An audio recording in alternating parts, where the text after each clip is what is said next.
Welcome one more time, welcome one, welcome all to your wonderful show this afternoon here on Galaxy Universal Network. Your program Sankofa, your host Maponga J. And we have an opportunity on this program to rewire our minds, visit the past, interrogate it, and look at the present, make sense out of it, and map up a new generation, map up a new tomorrow for ourselves and our children. And if there is anything that is of a crisis, this time around is a crisis of information.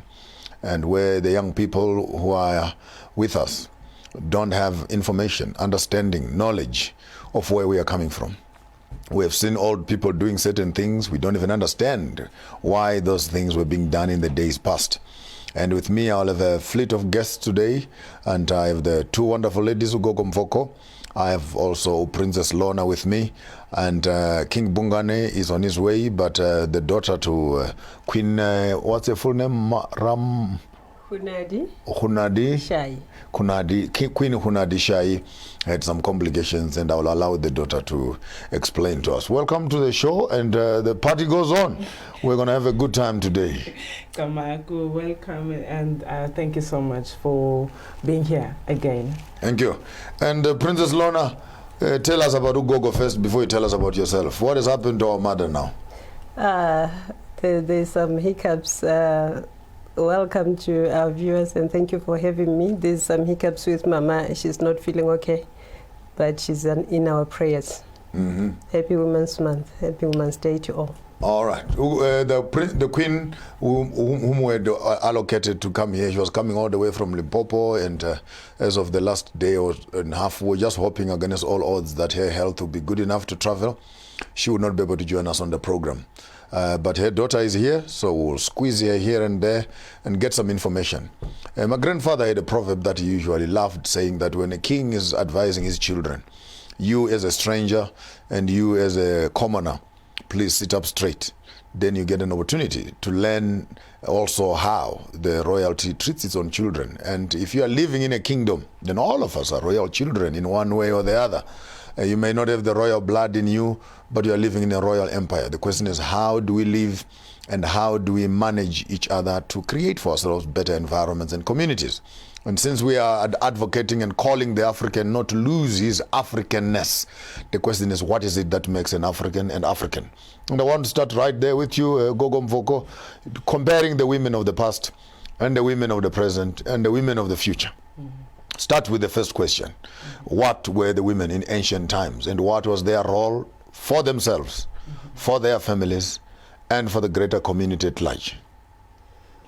Thank you for the question. Before I answer that, I would like to say to all the women out there, happy Women's Month, happy Womb Month, and I wish you all the best that this month can bring. And for those who may not believe in the Women's Month for some other reasons per se, just respect the day for those who are celebrating it and allow us to enjoy ourselves. But I have a problem with this Women's Month story. That's me as Maponga J, of course. I mean, with Valentine's, it's about women. Then with Women's Month, it's about women. Then their birthdays, it's about women. The other day I had my birthday, and it ended up being their birthday. And I'm wondering, what's up? I mean, we always end up on the receiving end, you know? We always end up on the receiving end. Just to take you on that one, because the woman is the mother of all the nature, mother of everything. So that's why we end up taking everything. You know, they're taking over, yeah. I mean, honestly, they did balloons, they did the cakes. I don't eat cake. I said I wanted them khodu and other things. No, they cooked a meal for themselves, a cake for themselves, and they enjoyed themselves on my behalf. They're the one end up enjoying more than you. Okay, back to your question, Tatu Maponga. The women, the ancient women understood their role in the community. The ancient women understood the role of each and every individual or each and every family member. They had a way that will will then build the whole nation, build the society, build the village. If you remember back in the days, even now, we still have the saying that umntwana ngumntwana we village yonke. It's not umntwana wam. It takes a village to bring up a child. Yes. So now coming from that angle, the women back in the days understood that the kids that I bear is not only, and the kids from the neighbor, they are no difference. They are both my children. So what happens is that when I bring up my child in a certain way, and I see my other child from the street or from the neighborhood, and I do have the right to reprimand that child if they are doing wrong.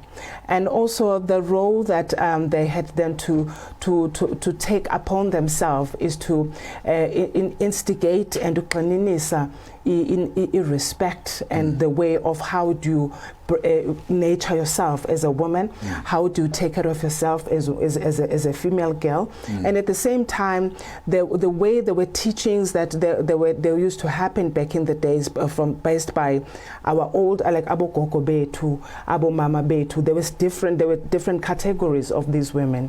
So from when the time the child is a ntombazana, reaching a certain stage, there would be women who are older than her. They would be teaching her how do you take care of yourself as a woman. And then from there, when it gets to the stage of puberty, well, these are the things that you need to do as a girl. This is how you treat yourself as a girl. Specifically, the roles of understanding that as a girl, it's not only about you need to just to when you go to the river, or you have to just fetch water, and think about outside the box to say, when I go to the river, when I come back home, I need to clean up the house, I need to be tidy, I need to cook, all those skills that we're being taught. Then another thing is that after that, this older women now, when they get to a stage whereby they need to be, I would say, prepared. I would say prepared, prepared, that's the right word, to now be a family woman. You know, there were certain aspects of nurturing to say, now you are going to be a woman, this is how you handle yourself. It's what expected out of you. Yes, and now when you are a married woman, this is how it's expected of you. But now, on top of that, women, even though back in the days they were not schooled, being a younger school, but they were very educated. Formal education, you mean? They didn't have formal education, but they were very educated because they had a way of managing wealth. You know, the wealth back in the days may not have been financial wealth, but it was a wealth that there's how many, what kind of food do we have at home? Do we have enough food at home? You know, there's cattle, there's whatever you. But now you find that is why when they say, when I've got so little food with me and I give it to the wife, she will expand it and make it enough for everybody. So that is a certain skill. You know, it's not something that you can go to the books and read about it, but it's some intellect. It comes with us, you know, that we are able to feed the nation with the little that we have. Expand it, mix up and come up with a menu there. And also with the ancient women, they respected themselves as individuals in terms of how the clothing, how they cover their bodies. You know, there's a certain way and understanding different phases. As a young girl, this is how you grow. This is how you clothe yourself, and when you reach a certain stage, and when you are a married woman. So those dynamics were very critical because how you wear will surely reveal. Are you still a woman, or you're still a girl, and do you have kids, or you no longer have kids? So that distinctive in terms of how we clothe ourselves was one of the things that was done back in the day. I'll come back to you on that one.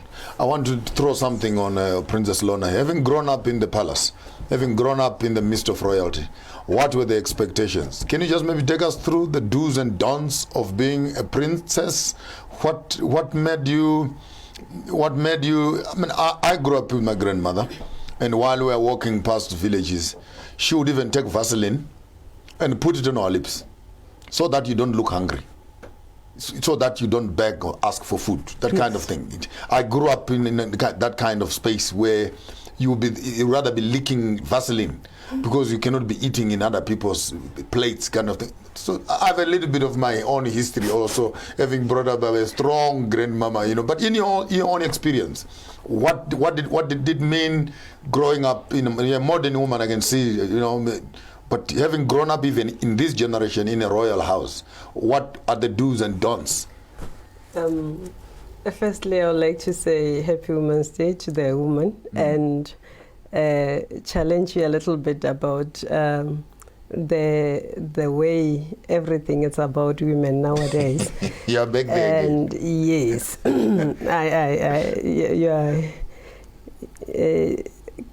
in my language they say meaning your whip are still coming. They're still gonna beat me more. Yes. If you look back, as you always say, we look back to go forward, to move forward. Women had nothing. When I say women had nothing, the pressure in women were not supposed to own the land. Women were not supposed to go out, have fun. The pressure on women. Women, especially in our villages, they were alone, raising children alone when men were not around. So that's why those women went to march, especially with the pass and everything that they had to carry when they are moving, limiting their movement. It shows that we were under pressure. Okay. We were pressurized, so allow us to enjoy this. To take everything. To take advantage of you because it is worth it. We are not winning this one, guys. We are not winning. We are stuck. We went to the mines to look for food and etc. and left women alone. Now we are back. Women own everything. Take me back to your childhood. I want you to get back into the more nitty-gritties, the juicy details. You know, my storytelling and appetite for stories is very high. So I want to hear, growing up in a royal house, what did that mean? Growing up in a royal house, it was not easy, and it's still not easy, because everything that you do, you represent the royals. Every movement that you do, the way you dress up, the way you speak to people, everything end up reaching the higher place.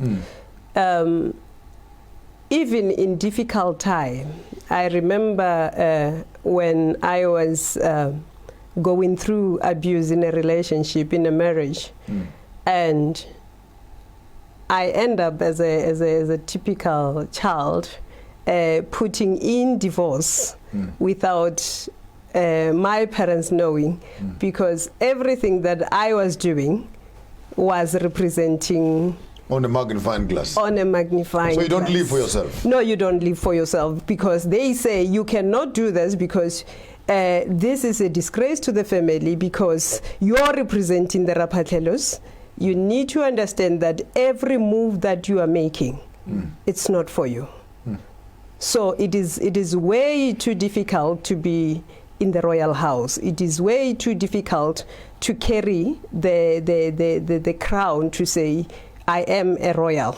It's not easy. Walking on the street, the behavior that you show to people, you behave otherwise. You don't behave as a normal child.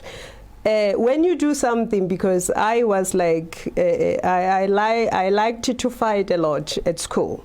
So they will say, this is the royal child. So obviously it will end up reaching where it's not supposed to be reaching. So it is not easy. I mean, when I was worse in my case, my father then became a pastor, you know, from my grandfather and my father also. So now we go stealing mangoes or bananas or oranges in the thing. And I never understood why. It would be that it's me who went to steal the mangoes. It's me. And they said, but I only took one. The other guy took a bucket. Out of all the children, it's supposed to be you. So you are the one they will recognize first. Yeah. So you are the champion in it. Even if you didn't steal, but you were accompanying them. You were accomplished. But your name will come first, because you are not supposed to behave like other children. In terms of rituals, Gogo, in terms of rituals, I want us maybe dig a little bit deeper into the traditional rituals.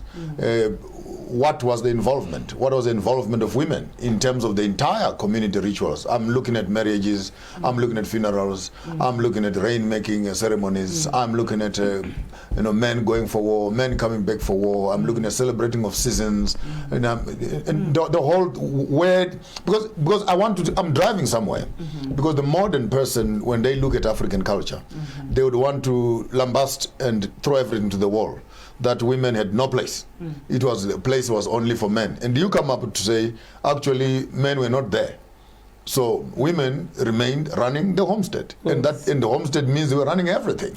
But maybe just without necessarily looking at the colonial era. Yes. If we can go back into ancient times and be able to appreciate what were our old ancient women doing? What was the role, the key roles in the various rituals that were happening within the community, within themselves, and within the greater family itself? Dr. Maponga, I will answer from my own perspective and understanding, because there's the history behind that is very broad, depending on where one has really sourced the information and also the understanding. Reason I would bring that up is because of in our previous interview, it was very interesting for me and eye-opening when I got to know and find out from our guest when she mentioned that we as women, there's no major need for rituals, and also at the same time understanding that there's also, with different cultures and different tribes, some cultures, they do allow women to participate in rituals. Some cultures, they don't allow women to participate in rituals. I'll then speak of to say, for example, with the Xhosa culture, from what I know back in the day, for example, kuthiwa umfazi akangeni esibayeni. Being the traditional healer that I am, I have to be cognizant of that. When there are rituals that have to be done esibayeni, and there's a reason why things are done esibayeni, and it's one of the things when Nkosi Bhungane bayethe Nkosi yami, he would then open it up to make us understand why.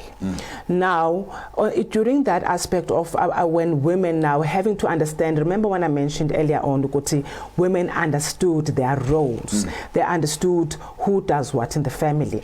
Now, when it comes to rituals, I'll just redirect the rituals of upbringing family that the women were mostly involved with. When the child is born, mostly women who take up that responsibility to ensure that things like mbeleko, they are done. Now they will take over. What is mbeleko?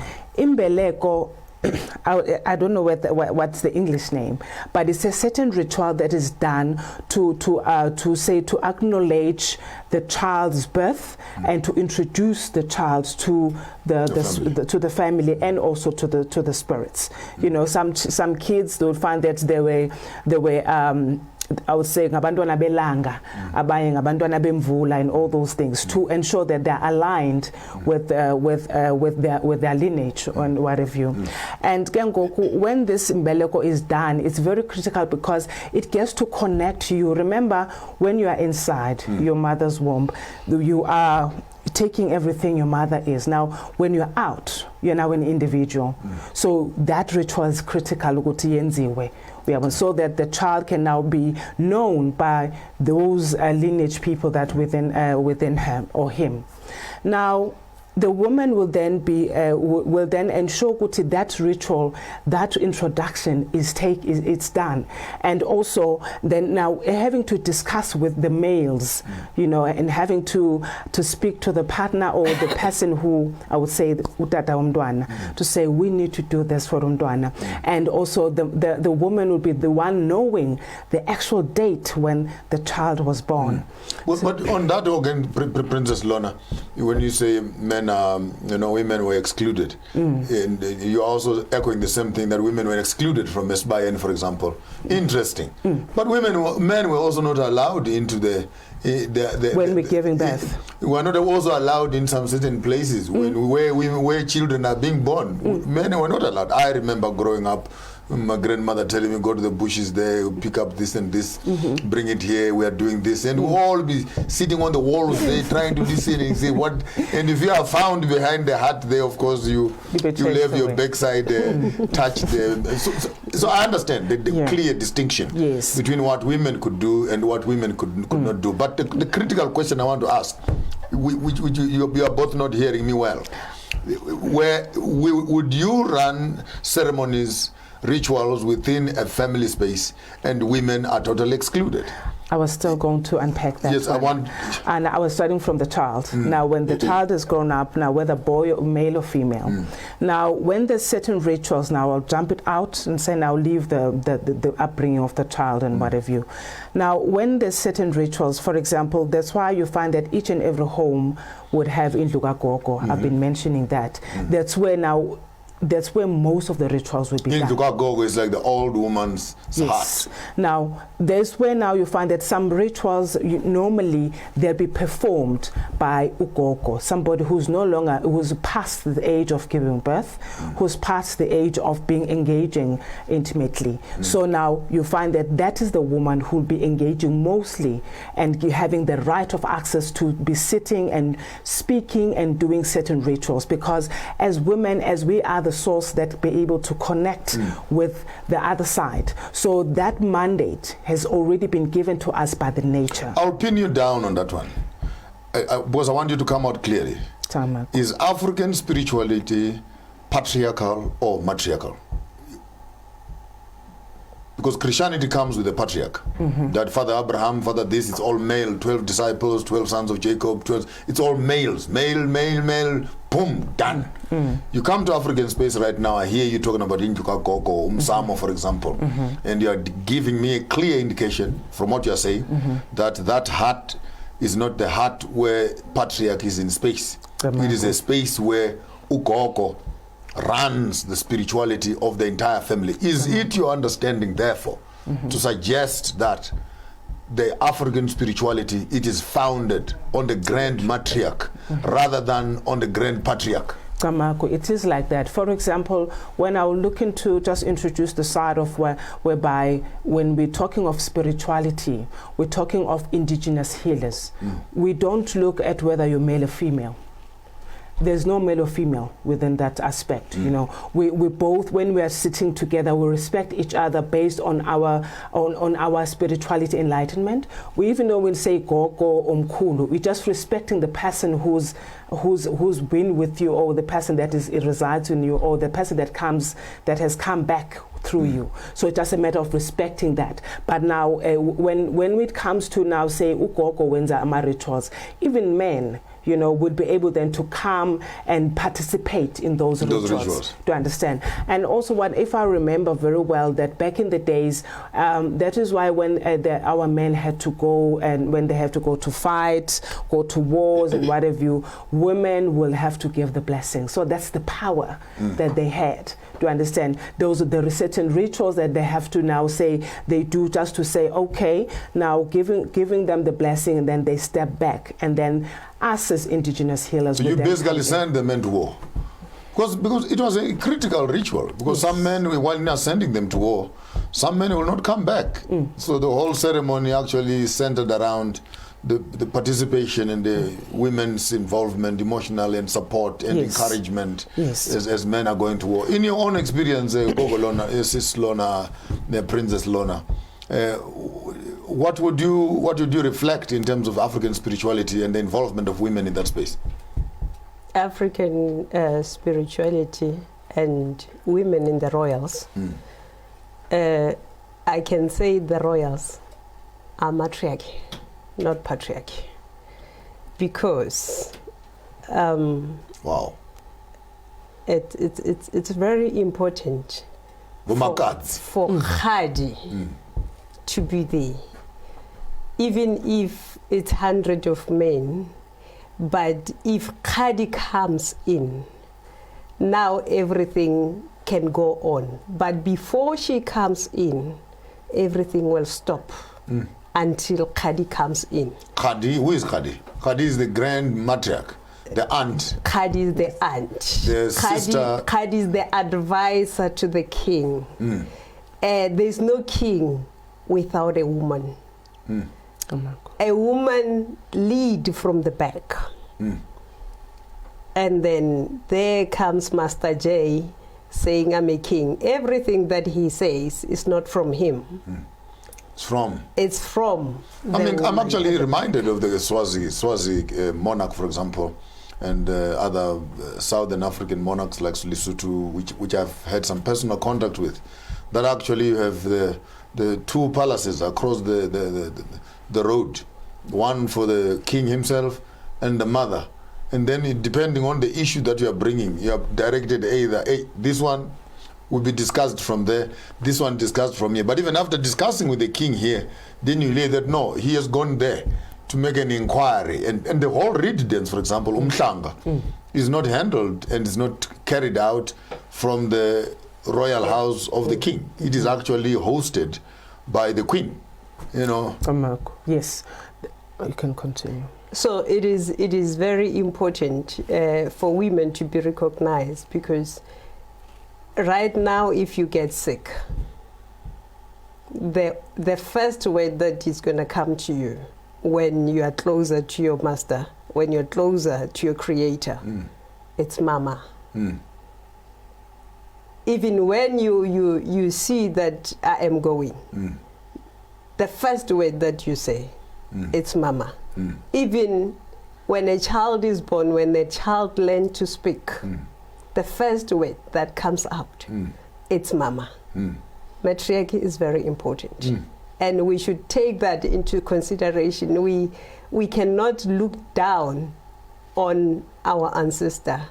As my king once said, when you marry a woman, your ancestors take your blessings to give that woman. So when you chase that woman out, you're chasing away your blessings. You're chasing away your blessings. You'll be surprised when nothing is happening, nothing is adding up. You work, you have a lot of money, but you do nothing with that money. And she doesn't even work, but she do everything with every cent that she gets, because all your blessings has been transferred. Wow. We'll be back right after the break as we are continuing the conversation here with the two wonderful women I have here, Princess Lorna from the Greater Kingdoms in up north in South Africa here, Gogo Majola, who is an indigenous healer in the space, and we will be waiting for King Bhungane, who will be on his way to pick up the conversation even to a higher level. Don't go away, back right after the break.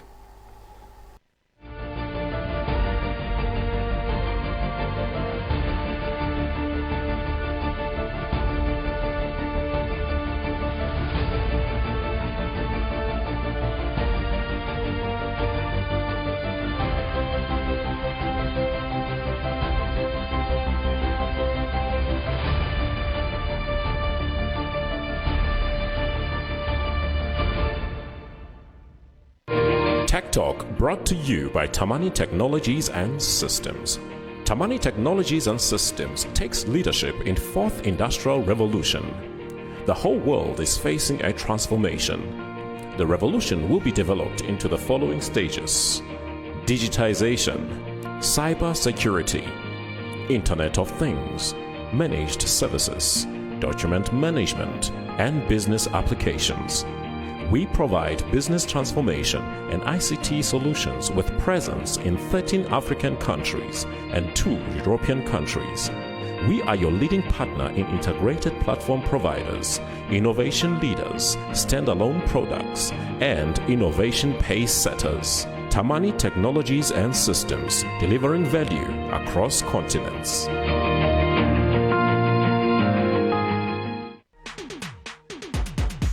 Feel the heat. Chicken portions are an easy way to feed a crowd.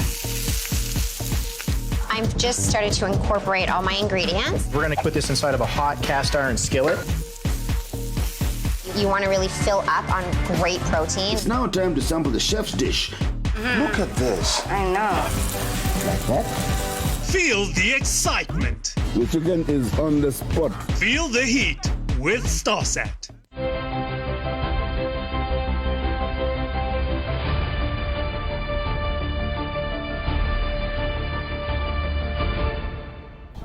Welcome all, and thank you very much for joining us on this wonderful show where we're having a conversation here around the ancient ways. Why do we do this? Because we want to know where we are coming from so that we can know where we are going. Right now, many of us are struggling in our homes, struggling in terms of child upbringing, the issues of bringing wealth and developing communities and families that are sustainable.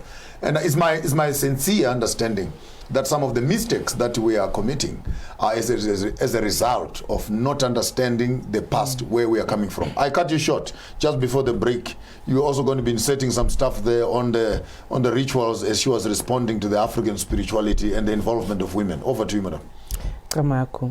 I wanted to also to enlighten that the rituals, the role of a woman when it comes to rituals also is very broad, whereby women being baphiwe isiphiwo sokukwazi ukuconnecta. You know, they connect with that is their space whereby they can be able to connect with the spirituality world. They then be able to come back and this is the message I received from the gods. This is the message I received from they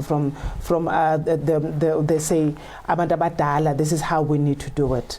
And for example, I'll just flip back and say make an example about the issue that Maria wafika ingelosi epusheni. Why didn't the ngelosi go to Josepha, but it went to Maria?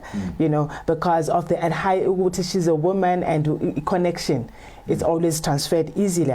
I'm not saying men are not aligned with spirituality, but in this case, that's why umama uyinsiga yekhaya, and umama, she's the one that pulls everyone together. Umama, she's the protector. Even though as much men are protectors of the family on the physical space, but umama is the one that protects on the spirituality side.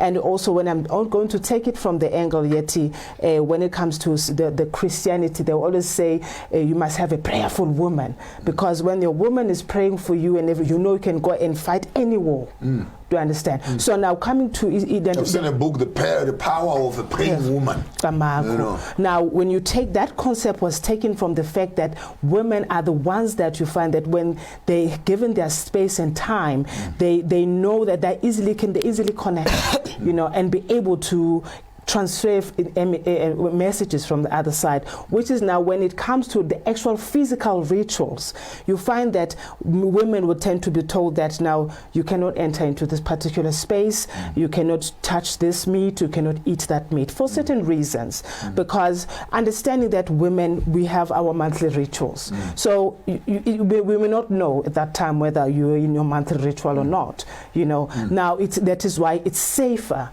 that some of the rituals, when they're done, the role is done physically by men.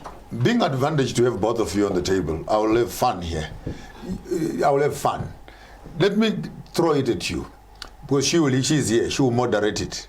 In terms of the diet of the old girls in the olden days, what are some of the things that you were told not to eat?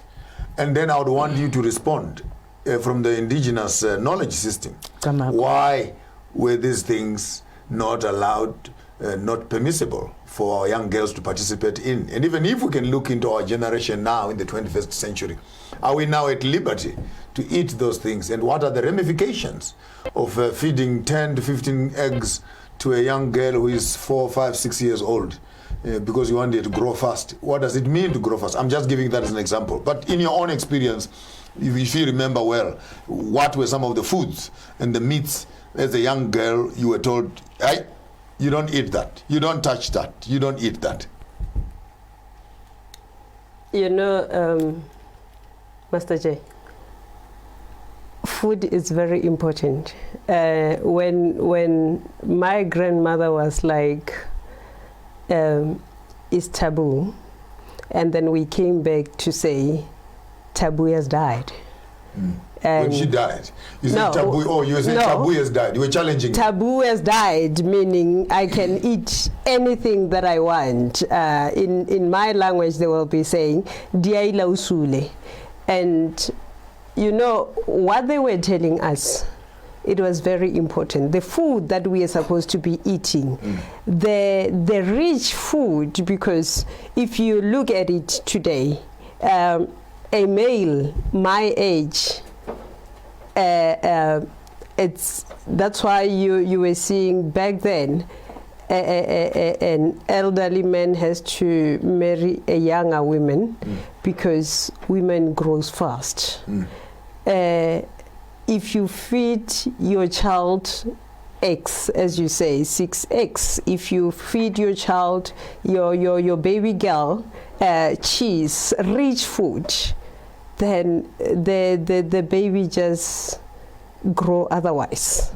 Then growing otherwise meaning everything that comes with the grow. You know, they say if you open the windows for fresh air and the mosquito comes in or the flies comes in, you're supposed to be taking care of the flies and the fresh air because you open the window. So things that comes with growing up or growing fast, it's hectic. Even the diseases comes with growing faster.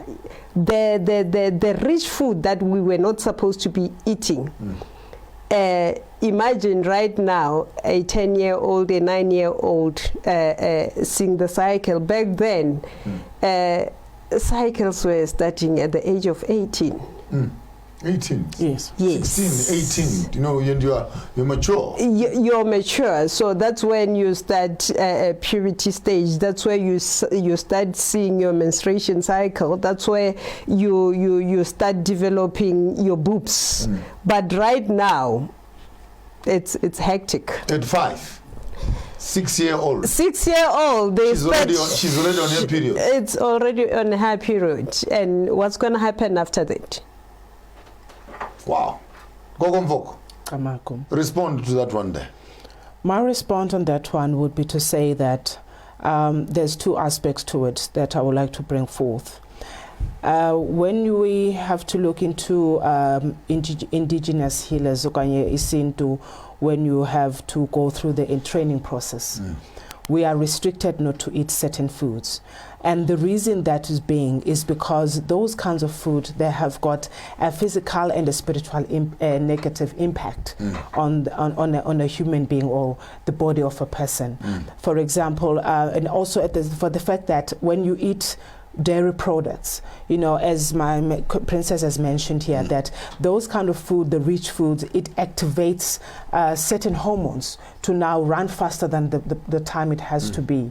Now, when we are then in that phase of not eating your dairy products, not eating chocolates and alcohol and all that, the eggs and what have you, and that is now, you're being excluding yourself from the food. When you look back in the days, I'm going to link it now, that is now the space of. And you're mentioning also the meats, you know, the certain type of meats that. Certain meats that you don't eat based on the fact that those meats will represent certain things in the ritual space when you're having certain rituals. Like umalamahodu, we're not supposed to eat, you know, because those are the insides of any insides of an animal. And there's a reason on a spiritual aspect that you're not supposed to eat those meat. And also the pig, you're not supposed to eat because I'm excited about that, because Christianity comes around now and says everything was crucified on the cross. The blood of Jesus cleansed everything. So Christianity right now eats pigs, bacon, half bacon, and etc. Tell us from a traditional indigenous knowledge system what was allocated, what was identified with the pig, and why were you not allowed to eat it?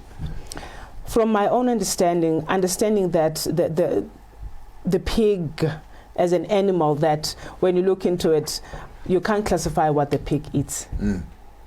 You can't say it eats grass or it eats other animals. It just eats everything. So now when you're in that space, you need to understand yourself that I cannot just be eating everything. You know, I need to cleanse myself from any animals or any spiritual being.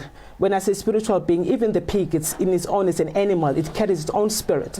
So that spirit that swallows everything that you don't even know what, it's taking all the bad spirits and it's just mixing up. So it's a mixture of confusion, so to speak. So from that angle, say detach yourself from being even allowing such to be part of you during that space. See, and what you're saying is critical, because I have argued with many of my pastor friends who in the name of the New Testament doctrine have become all-inclusive in terms of their eating. And secondly, I've argued also that the Bible does not introduce to the African the Hebrew way of life. This is an African story. Because now if you would find that in our own indigenous knowledge system, what the Bible would say in its rituals in Leviticus 11 and 23, don't eat this, don't eat this. And you come up to an African person and actually find that Africans have always lived. So we did not teach the Torah. We lived it because this was part of our culture. And I'm actually excited to hear you mention those issues of diet. We might need to take you, Gogo Mfoko, as an indigenous healer and take you to Christian churches and teach them that what they are doing is not biblical. Because in African culture, this is actually not acceptable, as much as the Bible also does not accept it. So the question is, when Christianity does it, who is their God and what are they listening to? Because they are not neither agreeing with culture nor agreeing with the Bible. So they've come up with this European form of expressing themselves. And tell me how many diseases are coming with an uncontrolled diet. Tell me how many diseases are coming with an uncontrolled drinking habit. Tell me how many diseases are coming with contraceptions. Tell me how many diseases are coming. So when we look at ancient ways, and I really want you ladies to come up strong. You're still talking very nicely and warm. We're at war here. Because the modern girl looks at ancient culture and she says, I want nothing to do with that. That is demonic. Okay, show me the angel. The angel is holding an ice cream. The angel is holding a pizza. The angel is holding a slice of bread with 4 eggs sliced, sprinkled with cheeses and etc. Now this is heaven for her. Mukhodu, Maheu, and what do you call this traditional porridge? Ndengane, Mabele, yak kind of stuff. What is the good stuff? It's a can of Coke, a bit of acid, cornflakes. Mix me this and this, and give me some cornflakes, and give me some yogurts to eat. And when you look at it, so I want you ladies maybe to really dig your heels into the past and justify for me. Tell me, why do I need to have my life in the 21st century using the software of the previous century? Can I just continue? Yes. I want to bring light to the fact that ngokwesintu engisaziyo bekunduba kuthokuthiwa kuneyintombi ezikube zinamaqhikiza, whereby I understand the part the part yokuthi bayahlolwa and all that, but I want to bring the part yokutya whereby that's why when you're cooler as a child, when you're a female child, when you reach a certain stage, you can eat these particular foods as if usesentwasweni. I wanted to bring that to say there's that relationship. Now you don't eat certain foods, you don't drink utywala, you don't do this when you are a female, a girl, up until you reach a certain age. That was done not only because the abantwana ngamathwasa, that was the way that the upbringing had to be. Coming back to what my princess was mentioning, that is why even the puberty, the cycles would start later. It was delayed. Because it was delayed, because those kind of rich food and unhealthy are activating now. Abantwana bakhalweze babe fertile enough, they feel that now they can. I mean, an 8-year-old girl who is pregnant. Yes. At 11 years 5-year-old girl who is pregnant. So now there's this other aspect that I would like us to look into, Guti. The reason we say that, the reason that with this particular way of lifestyle, yokuya izinto now, it's not really recommended because it has brought up a lot of children pregnancies. Because now the hormones, the children don't know how to control this. It gets confusing in their heads. Now they start experimenting. So whereas back in the days, we were controlling that aspect, that at least when the child is about certain age, now 16, 17, that's why you find that most of our mothers married when they're 17, others when they're 18. Because now at that time, now they were now released that you're My mother was 16 when she got married. Yeah. Now, because she was then released, so now you are ready to be a woman. You are now given a freedom to start eating the eggs. I grew up like that, and knowing that eggs are not supposed to eat every day. My mom would be like, "Hey, I'm a kanda." You understand? Every day. You understand? Like, okay, mama. But I then she had to sit me down and not everything that is nice is healthy. Thank you. Yeah, so it is when it's taking back to say about even us as parents. 5-6 months. I know it's mistakes that we do. Hey, others that are not even more than 5 years already. They're taking these I would say superficial hormones, hormonal food. Now, this picture is very broad because looking at the fact that even the food that we eat, it's superficial. Asakwazi ukulima, whereas back in the days bekulinywa ukutya besitya imifino elinyiweyo sithini, so it was easier to manage ukuthi sikwazi ukuthi sitye ukutya that will enrich us and make us stronger as young females and young women. So I'm just linking up with that fact ukuthi understanding ukuthi in our days with so-called modern lifestyle, it's modern but it's killing us. It's not modern for us to live for the next generation. It's not modern for us to build this nation, this current generation for the future generation. Because modern as it is, we find a high rate of abantwana abazala besibancinci and who don't even know what they've to do. They've not even enjoyed their teenage years. They haven't really enjoyed their womanhood. They've played as girls. You know, in my ancient days, we used to dance in the rain. Dance in the rain. We used to go swimming. And I actually remember boys and girls who would be swimming in the same pool. And exactly. It never crossed our minds at that age that there was something hanging between a woman's leg, except worrying that you are different, you are what, but it was not an issue to concentrate on. It would be all of us jumping in a pool and having fun and playing and etc. But you can't risk that now. No. Putting a 5-year-old boy and a 6-year-old girl in one tub to bath them together before you start seeing signals picking up in all wrong directions. Because it's what we're feeding in our bodies that now becomes a reflection out there. Princess Lon, it's a Women's Day. It's Women's Month and Women's Day. And here you are talking to women across the continent, talking to women right now who are sitting in their lounges. Some are sitting on their beds. Some are on their way to the shops to going to buy some foods. You are talking to women in the 21st century. Send a word. By the way, one other thing about pigs. Pigs eat human. Pigs eat human beings also. They eat human beings. That's why I said it's everything. It consumes all the spirits. So imagine you're eating your own. So pigs are part of the women, of the human beings, because they eat human beings. I haven't heard of a story once where an old woman forgot her child at the rubbish dump because the child was helping themselves, and the pig came and ate what was behind them, and followed up and actually chewed up where it came from. And the pig can give birth and eat the children. Its own children. Its own children. So coming back to the fancy way of loving our kids, we are feeding our children to death. Whatever that our children are consuming now, I always say people are loving themselves so much that they want to kill them. You know, imagine a baby, a young boy at the crèche, honey.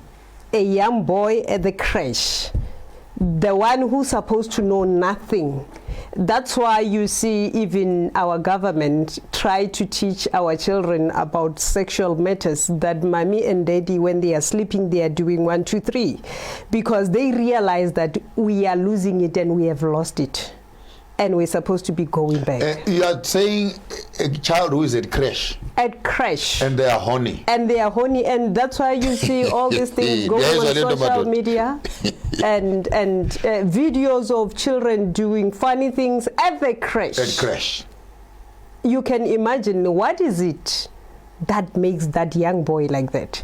I grew up with my uncles. We were running around, sprinkling each other with water, naked. It was okay. We were sleeping with our uncles. You know, my mother's brothers are almost our age. We were sleeping together. They will just put a mat. A big mat on the floor. A big mat on the floor, and then we just sleep, and then we pee. And I think maybe we peed on each other. And I think for me, it also developed this healthy, it developed a healthy relationship. That you could actually be in a blanket with a female. And nothing happens. And there's no sexuality as an issue. You grew up with... we'll be coming back right after the break. I want us to expand on this thing quite extensively. Is it the reason that maybe many of our young boys and girls no longer have healthy relationships without necessarily thinking about sex?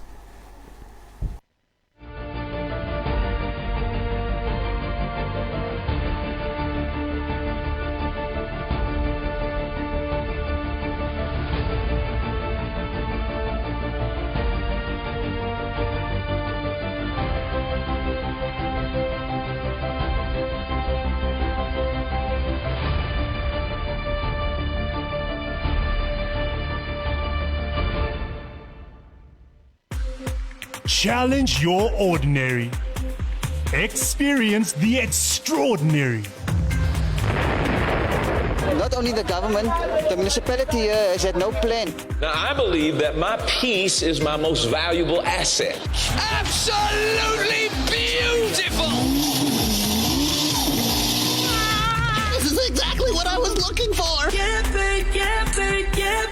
DJ Khaled! It is a day to celebrate. We're ready for action. I like it when it's nice and soft. Yeah, that is nice. How was it like growing up in Nigeria? Yes, sir. You know what it is. Feeling is there that, you're doing something special. Stop being so dramatic, Mira. You should just be what you want to be.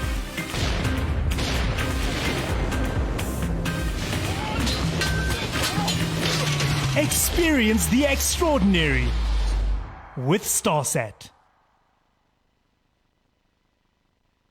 God is so amazing. Feel the heat. The Bible says that through his death on the cross, we are now reconciled with our Father. Forgive and you shall be forgiven. So wherever God takes us, we're just excited about it. As a child of God, where you are, you must have an hour of prayer. Feel the excitement. In the name of Jesus! In the name of Jesus! I believe that God is working right now. Feel the heat with Starset.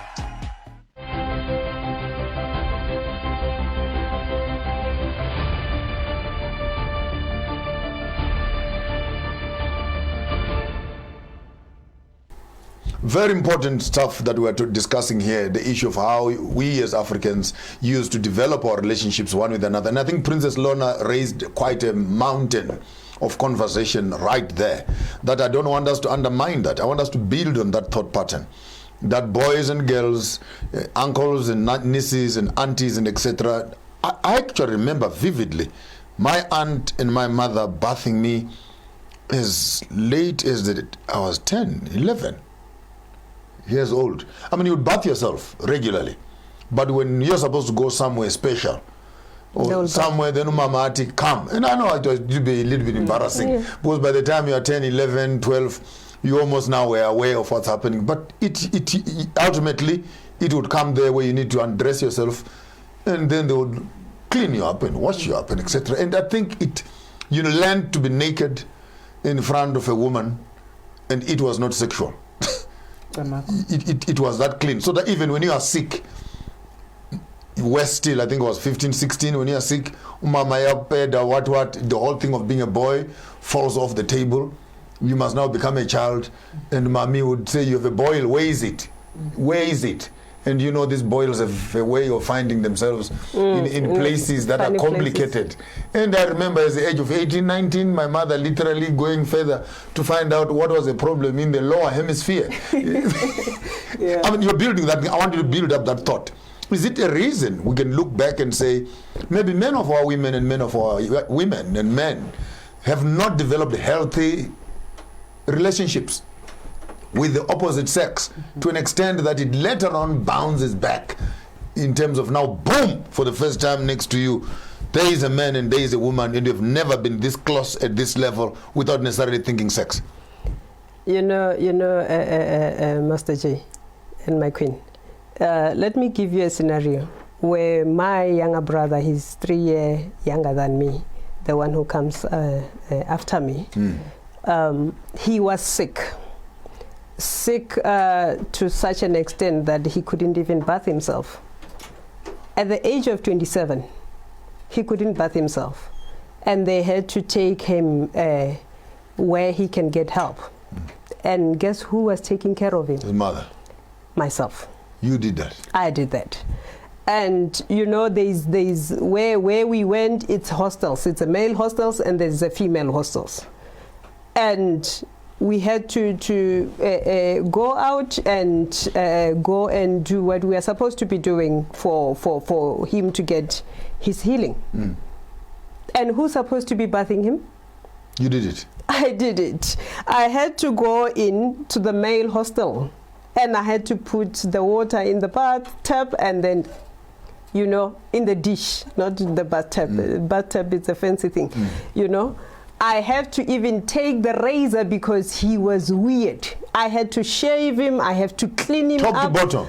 Top to bottom. I have to clean him up. I have to put lotion on him. I have to dress him. You know, there was this Muruti in the hostel, because everybody goes out, and then the pastor was on a wheelchair, so he goes out sometimes. So he was like, "Whose child are you? That you are?" I said, "This is my brother. He's like my son. To me, he is my son." You dropped the guards. My 18-year-old boy comes to me crying, and then he get into the blanket, he sleep with me. I'm his mother. We don't have, you know, you need to have, there's a lock mentally, as you said. If you don't own your kingdom, everything will just flow. Because you need to own your kingdom. Whatever you do, it's up to you. So if you are not used to have a man and sleep with a man without feeling like you need to have intimate with him, it is important for you to control yourself. It is important for you to control your upstairs. Wow. I think I like that. Thank you very much for bringing that one out there. Kokomfoko, your response to that? My response to that is just a personal experience. When I went to initiation school, when the rules were told and what have you, but this particular rule whereby now it was time to sleep, and we were told that because I had a male, another male trainee. 2 students, you were male. Yeah. Now I was thinking, where's my room? And like, no, you go, both of you sleep here. I'm like, okay, we're both gonna sleep. Yeah, you put your mattress here and they put them. For the first time in my entire life, to understand that now this is a stranger, which is different from me sleeping with my cousins and brothers. I used to sleep with my brother. It was okay, you know, because it's my brother, it's my blood brother. Now there's this stranger man in a strange place. We're here for the spiritual things. Now we have to share. You know, we have to share the bed for almost 6 months. That's when I learned that when you're talking of the mental lock. And that's, I also understood why certain foods have been taken away. Because you are in the spiritual space, and that's why I was mentioning that there's no male or female. That trains you to understand that this human being is a spiritual being. he's neither male or female in that space, and I'm allowed to that. I can be able to share my space with them, and also with the fact that when we're going to Sangoma rituals and whatever, we'll be given a room.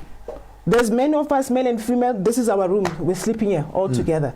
Do you understand? Wow. Yes, that happens. Now that part of now thinking, hey, this is a male, this is a female, it's not there. And when it comes to, we all do the dance, gite. Now when we're tired, you just put your blanket here and put your thing. You find all us packed, male, females. There's no issue like now. I'm starting to go to feel back otherwise. To infancy. No, there's no feeling honey or whatever. No. What I'm hearing very critical here, which is echoing in the back of my mind. We miss those days where a boy would cry and would not feel embarrassed to go and hug his mother and cry. And the girl could walk up to the father and put her shoulder on her father's breast and cry. Now, immediately you walk across the purity of emotional support had been distorted for sexual expression. And has been abused. Let's agree also in our modern generation. Because the quality of men that you're bringing and the quality of women that you're bringing up, who are now grown up as ourselves, the fact that a girl, though she's your daughter, comes to you and hugs you, your mind also is polluted. You can no longer look at your child as your child. We've become pigs. Maybe to go back on your illustration, where now you end up also eating your own piglets in that kind of thing. So I think this is quite fundamental. How do we restore that purity? Maybe is the next question. How do we restore this? Because to me, this is critical fiber. This is the marrow that separates Africans from Europeans and any other nation. The fact that we can be clean to that level and not work with the mindset and the software of another. How do we restore that kind of a mindset? From where I'm seated, I would say it starts. I would then start with the role of a woman. As us as women to start putting our socks and twaskhuphula masokisi ngoba I believe that siyakwazi ukuthi sithethe no data sikwazi basibafake line. That's why we try behind every successful man there's a woman. Princess Uyibekile from the royal perspective, but when the king is standing there, it's not him speaking. The queen is talking. So now that's why this topic is critical now to understand how do we then restore. Restoring that, starting with us as Abo Mama, to go back to understanding, to Kanene, how do I want my home to be? Because when you even get issues whereby Umama will sleep with the daughter's boyfriend. This is modern days now. This is modern days. Now, Mkwenya. Yonagele kwalapho, that's why ndithi ndibuyisela kuthi bamba nathi mama bomama masizazi uba if ndifuna ikhala mbele ikhaya ehloniphekileyo and abantwana bam starting from ukutya, starting from the engagement, communication nabantwana bakho, how do you set the ground rules apha ekhaya, and how do you then go back to understanding uba njengoba ndilika ikhaya la kwamvoko apha ekhaya senza izinto ngolhlobo abantwana bangamantombazana nabafana bayinto enye. There's no segregation ba wena uyintombazana ngizakunika itoys ze onodoli wena ungumfana ngizakunika imoto. Understand ba niyafana but ningabe nihlukile physically. And also ukuthi ithi lento futhi also isigxininise into ezawuthi now coming to this issue yokutya, let's start looking scrutinizing the kind of food that we feed and abantwana bethu. And also let's look into the type of communication and education, exposure esibanika yona abantwana bethu. Let's be cognizant of that. But is it going to bring and breed what we want? Princess Lorna, how do we trace back our steps to the ancient times? How do we fix this mess? We need to go back. We need to go back to look at the things that we are eating. The artificial things that we are buying are not food. We need to go back. I'm appealing to women out there. I'm appealing to my peers out there. I'm appealing to ladies, beautiful ladies out there, that let's watch Sankofa, because I think that is the only platform where we learn about who we really are. Going out to sell ourselves to the shebins, drinking like way too, you know, it's like we are competing, because in the olden days our fathers were drinking, but right now our children, they are drinking more than our girls are drinking more than their fathers. So let's take our stand as women, as African women, stand up, and you know, hold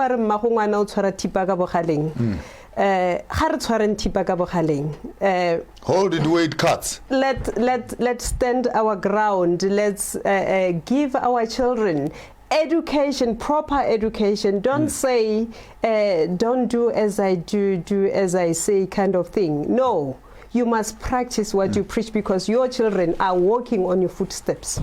When we come back after the break, King Bhungane, I hear some sounds in the background that he has arrived and is in the house. I will excuse Princess Lorna here to go and welcome him into the studio. I will call you again halfway towards the end of the show, and then I can have the princess and the king. And for the first time, I think we are going to be talking, and I want us to dip more into the issue of courting and the whole issue of rituals around marriage. And I think I want to take the king today on a full arm's length on this thing of Ilobola. You know, Lobola and the role of women in that space. After the break, just give us about 3, 4, 5 minutes to get ourselves back online here while we are setting up the stage for the king to come inside, and we can be continuing to our program. Right.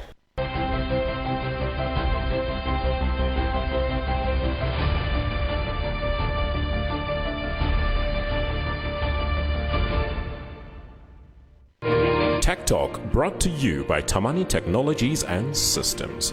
Tamani Technologies and Systems takes leadership in 4th Industrial Revolution. The whole world is facing a transformation. The revolution will be developed into the following stages: digitization, cyber security, Internet of Things, managed services, document management, and business applications. We provide business transformation and ICT solutions with presence in 13 African countries and 2 European countries.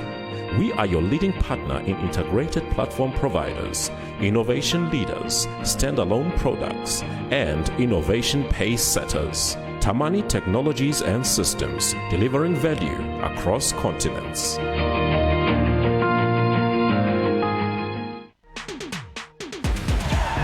Feel the heat. Just watch this. Let the pictures tell you everything. It's all the way through! Oh, what about that?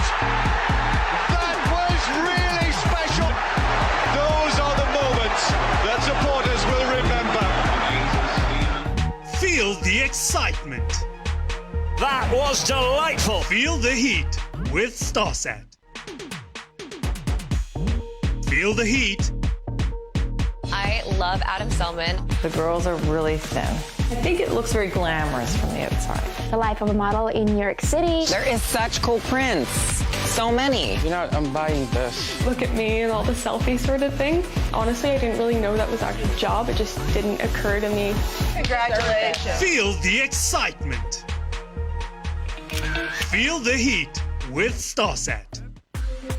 Challenge your ordinary. Experience the extraordinary. Not only the government, the municipality here has had no plan. Now, I believe that my peace is my most valuable asset. Absolutely beautiful! This is exactly what I was looking for! DJ Khaled! It is a day to celebrate. We're ready for action. I like it when it's nice and soft. That is nice. How was it like growing up in Nigeria? Yes, sir, you know what it is. Feeling is there that, you know, you're doing something special. Stop being so dramatic, Mira. You should just be what you want to be.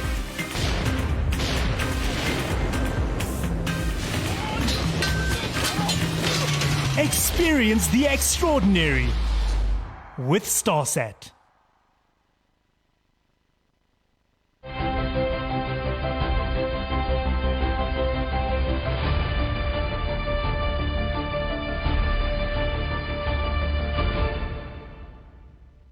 God is so amazing. Feel the heat. The Bible says that through his death on the cross, we are now reconciled with our Father. Forgive and you shall be forgiven. So wherever God takes us, we're just excited about it. As a child of God, where you are, you must have an hour of prayer. Feel the excitement. In the name of Jesus, in the name of Jesus. I believe that God is working right now. Feel the heat with StarSat. Feel the heat. Chicken portions are an easy way to feed a crowd. I've just started to incorporate all my ingredients. We're going to put this inside of a hot cast iron skillet. You want to really fill up on great protein. It's now time to sample the chef's dish. Look at this. I know. Like that? Feel the excitement. The chicken is on the spot. Feel the heat with StarSat. God is so amazing. Feel the heat. The Bible says that through his death on the cross, we are now reconciled with our Father. Forgive and you shall be forgiven. So wherever God takes us, we're just excited about it. As a child of God, where you are, you must have an hour of prayer. Feel the excitement. In the name of Jesus, in the name of Jesus. I believe that God is working right now. Feel the heat with StarSat. Challenge your ordinary. Experience the extraordinary. Not only the government, the municipality here has had no plan. Now, I believe that my peace is my most valuable asset. Absolutely beautiful! This is exactly what I was looking for! Camping! DJ Khaled! It is a day to celebrate. We're ready for action. I like it when it's nice and soft. Yeah, that is nice. How was it like growing up in Nigeria? Yes, sir, you know what it is. Feeling is there that, you're doing something special. Stop being so dramatic, Mira. You should just be what you want to be.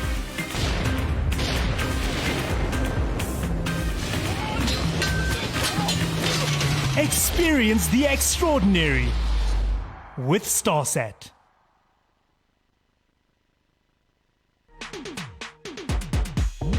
Feel the heat.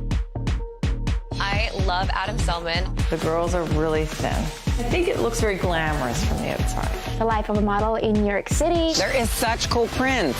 So many. I'm buying this. Look at me and all the selfie sort of thing. Honestly, I didn't really know that was actually a job. It just didn't occur to me. Congratulations. Feel the excitement. Feel the heat with StarSat.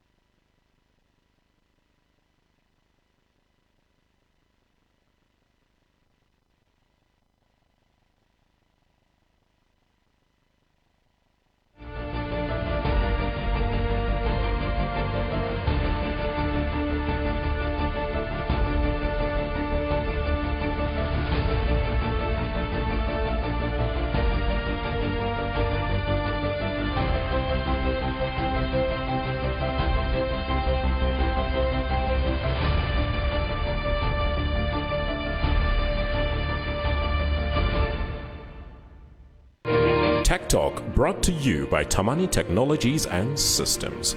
Tamani Technologies and Systems takes leadership in fourth industrial revolution. The whole world is facing a transformation. The revolution will be developed into the following stages: digitization, cyber security, Internet of Things, managed services, document management, and business applications. We provide business transformation and ICT solutions with presence in 13 African countries and 2 European countries. We are your leading partner in integrated platform providers, innovation leaders, standalone products, and innovation pace setters. Tamani Technologies and Systems, delivering value across continents.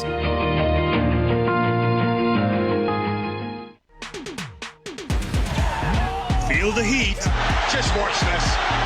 Let the pictures tell you everything. It's all the way through! Oh, what about that? That was really special. Those are the moments that supporters will remember. Feel the excitement. That was delightful. Feel the heat with StarSat. Feel the heat. I love Adam Selman. The girls are really thin. I think it looks very glamorous from the outside. The life of a model in New York City. There is such cool prints. So many. You know, I'm buying this. Look at me and all the selfie sort of thing. Honestly, I didn't really know that was actually a job. It just didn't occur to me.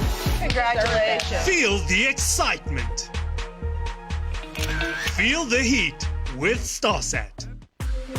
Challenge your ordinary.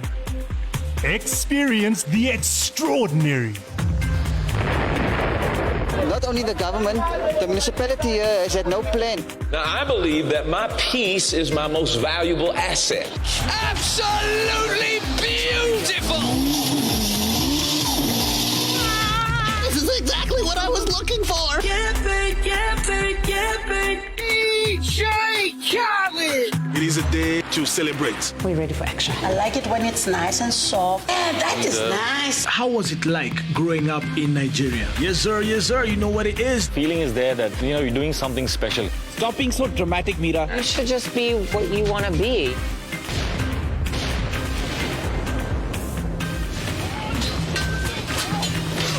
Experience the extraordinary with StarSat.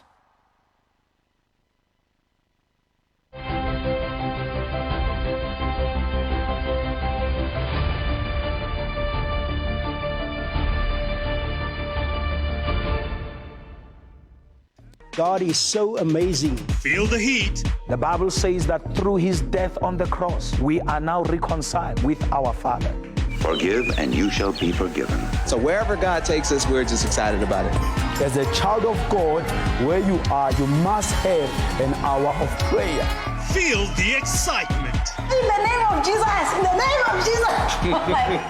I believe that God is working right now. Feel the heat with StarSat. Bayethe ngelengeli, bayethe ngonyama, bayethe Bhungane, mthimkhulu. It's an honor again to have you. You're not new on this program. This is your nation, and as we are building it, we build it together. I'm excited for today to be having you again with us on the program. The software we are bringing and the information that you are bringing to the table is critical for nation building. I have had a few fights with other people on the internet and the social space who are busy quarreling and sending comments. I'm saying, no, we're not here to be saying this is all that there is. If you have information and you have a different narrative and you think you have the software that is needed, I think it's high time that people all come together to have a conversation that is continuous. And while we're on that, I want us to pick up, since this is a Women's Month, I want you today to go to town to expand on the issue of the purity of women within a nation. Men can be, using modern language, men can be given titles such as men are dogs, men can be loose, men can this. I'm not giving them permission. But when women join into drunkenness, join into adultery, join into bearing children for another man when you are living with another man. Let me just be blunt. When women join into the filth of the community, what quality of a community do you build going forward? Because Mhlanga, according to your explanation, represents the purity of a nation. Its cleanliness coming out of the waters, the reeds, that represents that which grows in the water. And this being the representation of our young girls who are therefore welcome to the palace in the acknowledgement of that purity, not only for the sake of the day they are picking up the reeds, but as a lifestyle that they must walk in the community, they must walk into their homes, they must walk through the entire lifespan, remembering that their reeds, their purity is what is sustaining a nation, because their reeds make the crawl where the king is. So I don't want maybe to be preemptive to lots of things, but I hear lots of things in my spirit as I'm talking to you. What is the role of women's purity in a community? Ukungoni kwabafazi kulungisa njani umhlaba, and xa abafazi sibeqale nabo bayamosha baqale nabo sibayahlobonga, bayaphuza, bayafeba, bayenza lento enziwa ngamabutho. What kind of a nation do we build going forward? Bayet Ngelengele. Remember when we speak of abantu abangoni, there are rites and passages that we follow as a nation. Now, there are these rites and passages or principles that guide us as people who are purified by the spirituality in terms of the way we are living. Spirituality would then define who we are as a nation. And out of that, there's a culture, there's a traditions, there are customs that defines us to become a nation that becomes a nation that is linked with God, the Creator. Now, when you understand that, you won't dwell into sin. You won't dwell into things that are adultery, things that are filthy, because you've been raised based on those norms of cleanliness. When a young girl is born, there are certain laws of spirituality that they adhere as the family. And they raise that child based on those norms, those processes, those laws. Then this child, when she grows up, she becomes a profound person who knows that things that are right are these ones, the wrong ones are this one. Then out of that, when she is now ready to get married, she does not dwell into that. But before we talk about marriage, let's talk about these young children who are purified, who are eligible to be carrying the reed. Because that reed, it has to do with spirituality, it has to do with cleanliness. Because why? The origin of it, it says, the father of the nation, that is called Angoni, it is a father who came out of the waters next to the reeds. Thus he's been referred as the king of the reeds. So a person who has to hold that particular reed must be a profound person who is clean, who does not bear any sin, who does not connect with anything that is taboo. So if our nation could be raised in that manner, let me tell you, we won't have what we are seeing today. I'll continue again. In the norms and traditions and customs of raising a child under the spirituality of Angoni, you will never have children who become pregnant out of wedlock. Because they are defined by principles. And these are principles that the Muslims have taken from us. Because they will tell you in Islam, there's no Jola scheme here. There's no dating. There's no dating. No. The family would be involved, It's the same norms that I have spoken about, where the family would be involved in the marriage.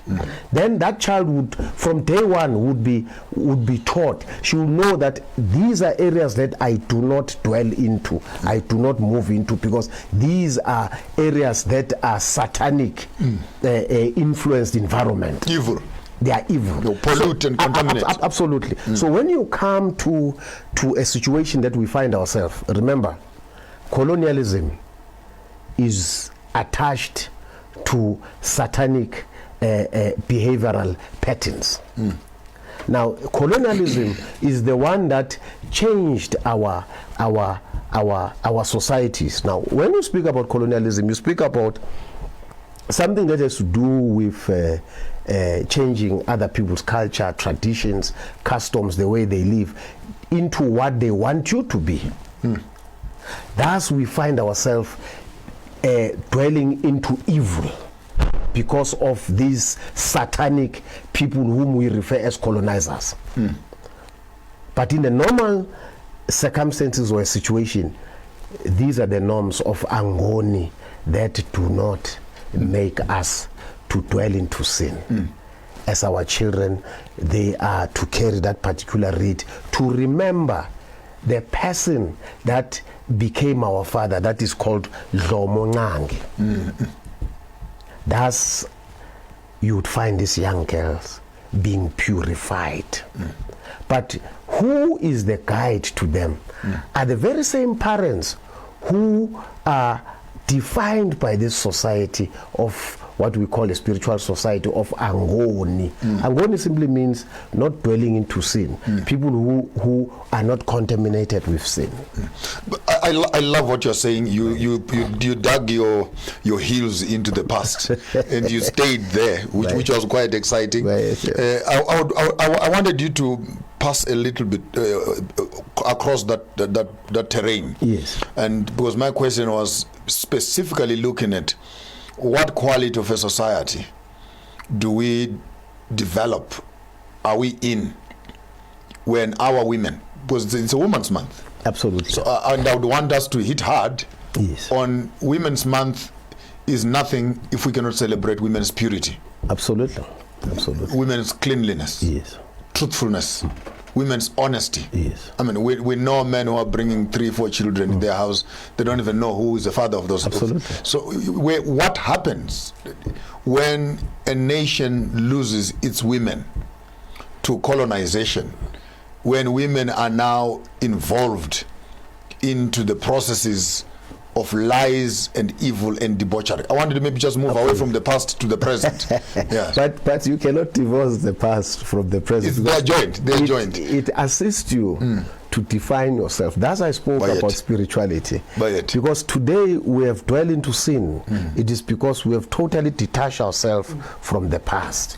Because the past will guide us into what we are supposed to be. If you understand spirituality, so that I would answer you, I just want to quickly define spiritual. You know, when we find ourselves into the environment of spirituality, when you dwell into it, it defines you, it molds you into a certain person.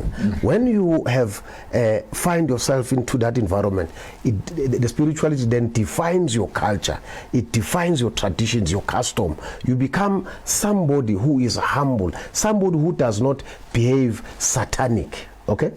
Then out of that you find people who are practicing that spirituality, becoming now a society with common outlook or common interest. These are people who become a nation out of it. Now, in the situation that we find ourselves today, it is a contaminated situation. For us to be able to move forward, we have to go and revisit the past so that we are able to move forward.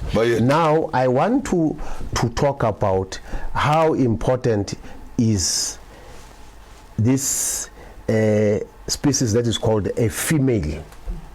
Because when you are referring to a woman, it's somebody who has passed what we would call, you know, there are stages that makes you to arrive at a level of being called, pronounced as a woman. Not all females are women. Absolutely. Yes. Now these stages, they then define you to be called a woman, woman, because of your conduct, of your behavior, things that you have done in connection with spirituality, with God. It's a journey. It's a journey. Now those young children, they are being trained by these women who have passed the test of time, those stages, who understand them very well, to say, for you to be pronounced a woman, it is because you have undergone these particular stages and you have passed them with high marks, and therefore you are then not every female is regarded as a woman. Hey, my dad. I wish on is Zulu. But ngesizulu ngesintu because isizulu asikho ngesintu. Sorry about that. Okay. But uma kuthiwa umama, you know, for a child to pronounce with umama is because of certain behavioral patterns that you have demonstrated kulo mntwana azakubiza ukuthi mama, because it's a sign of respect.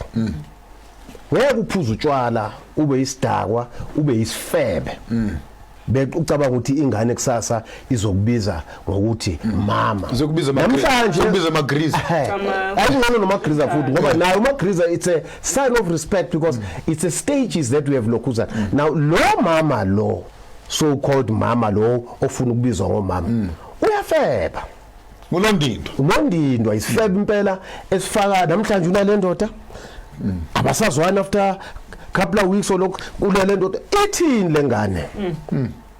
Umama futhi asumuntu ozothi namhlanje uzala lengane yangapha uthi umkhulu wami ngelinanga nangu umuntu uzele ngapha, uzele nangale kulesa sibongo sangale kwamkhize nangapha kaMphele nangale waHadebe yashona ngelinye ilanga ngapha kaMkhize. Go back to the English. I'm enjoying it, but I'm just feeling sorry for some of my audience out there. So this woman has three so-called women. The so-called woman. Absolutely. I like the correction. Yeah. No, because it has to do with qualities, behavioral qualities. Because today our society, it is like this, because we've got just every person can just refer themselves as a woman, Woman, it has to do with certain qualities that you have to aspire into the society. Don't just call it a woman's month. It's not just a woman's month. Absolutely. If we don't have women to celebrate, then there is no woman's month. Now the very same women that we are talking about before, I just continue. The very same women that we are talking about, Abu Peter Kowa, Helen Joseph, Sophie de Brain. They were not just ordinary so-called women. They were quality women who have undergone certain test of time, whom when they went to Stradom knew. That's why he could not come out. They were there. These are the women that we should refer as who represented women. Okay, I want to come into defining what I was talking about, so that tomorrow they do not misquote me. No, now you cannot be called a woman, as I said earlier on, without qualities. Qualities are those that I spoke about, how you behave in the society, how you conduct yourself in the society, how you conduct yourself in front of these children, in front of the neighbors' children. And then these are qualities that then elevate you. a woman or a person that is called a woman is a person that if a child has committed a wrong, that child is reprimanded by this particular person, and that particular person does not look at a child to say, this is not my child, and therefore I'm not going to be involved. They are custodians. They are custodians. They become involved and they become worried why my neighbor's child does not do 1, 2, 3 or does not go to school. These are people who become responsible people in the society. Mothers of the community. Of the communities. These are people who are referred as women. I cut you short. You were busy explaining about this woman who has 3 children. Absolutely. I love stories, by the way. Absolutely. Yes. So, now there's this woman.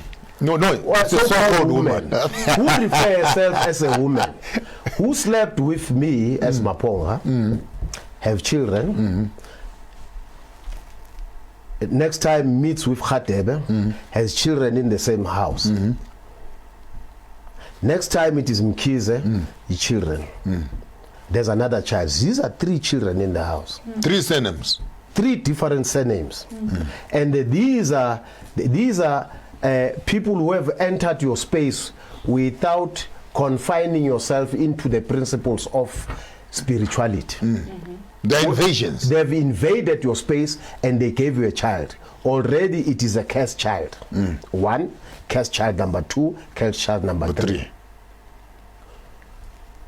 How do you go and say to your parents, because the first one, there were no rituals that were conducted, ugumbiga, I don't know how to... Yes, to represent the child. Yes, to represent the child to the gods. Because there was no proper procedures that were followed prior to the child arriving. Absolutely. 2, even the child was there, there were no proper procedures in terms of families dealing with this particular problem that is now in our environment. Then you bring another one from another surname.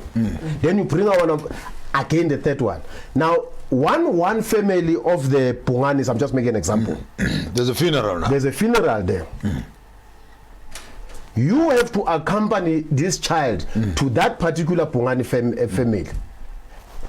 Argument's sake, you've got 3 children, then you've got the 4th one from the marriage. A city, you are now married to them Simangos. You go and accompany the child of the Bhunganes. How do they receive you and how are they going to address you? Umakoti.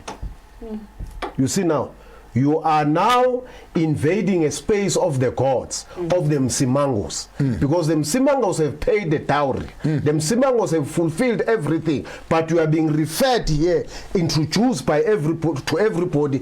Umakoti, umakoti kabani lo. Umakoti. Then another one again, that second child dies, maybe another relatives, what. Bayukubiza ngobani futhi lapha. Makoti futhi.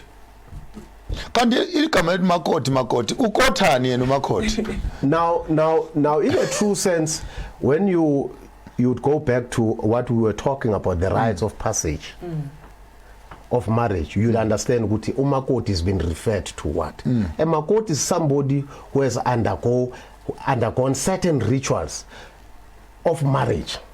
And that person can then be pronounced rather as umakoti walaikai. But again, that makoti is taken like part of the member of the family, part of the family. Now that name today is just used anyhow. Recklessly. And then imagine, I just want to go back to that one. Imagine at the Bhunganes, you meet that guy who has impregnated you. How do you address yourself? For us, umakoti phela wena umakoti kamsimango leso sikhathi uphelezelele ngane kaBhungane. Your Majesty, your illustration is loud and clear. I think ngithini mina ngihlaba ngithini lapha ngekho mina kamsimango leso sikhathi. I want us to pick up the argument on a spiritual level. Absolutely. And say this is spiritual adultery. Absolutely. Because just that conversation on its own. Just that conversation on its own. You have entered a wrong space. Because how do you address yourself? Because ulapa, hey umakoti kabani yes usem yes that no. Before you go to next week, that engagement on its own. Msimangos who paid the dowry are not there. And yet, you are being referred as Makoti. And again, you are meeting the guy who has impregnated you. You are a trespasser at the same time. Absolutely. I want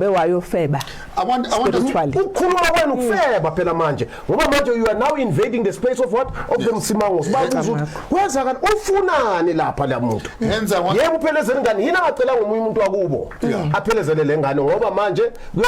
It's a conflict of the spirits. I think what you're saying is critical and very important. And I think what I'm hearing is that what we may think we are doing on the physical realm has a greater impact on the spiritual realm. I would refer that one as the greatest adultery. Absolutely. Because they wait for you. That's in as much as you think that you are doing it physically, the spiritual world is constantly awake. And they are constantly present. So even in the absence of your physical husband, you are stuck. When as a woman, and the illustration which King Bhungane has given us here, take us through your own reflections. I could hear you while you was talking. Now the microphone is on you. Paula I would like to first thank you for the opportunity to share the stage with the King. From what the King has mentioned, I would just take what I can remember. The part whereby he says these men you've the invasion of your space. I would like to say on that part, lento eti nati as women, we allow that. Uba si invade ngaba bantu abahlukeneyo, hence the breed of these so-called cursed children. Secondly, itilento, because we don't understand, and the upbringing of us understanding our nature, our value, ukuthi singobani njengabantu besifazane ngokwesintu, and mukhula njengontombazana uthi ufika kwi-state esithile uze understand ukuthi ngiyintombi before ngiba umama, nakhona for mina ukuthi ngibe umama yini okuzodinga ukuthi yini ezongiqualifya, what are the qualities, and the qualities for me to say ngumama.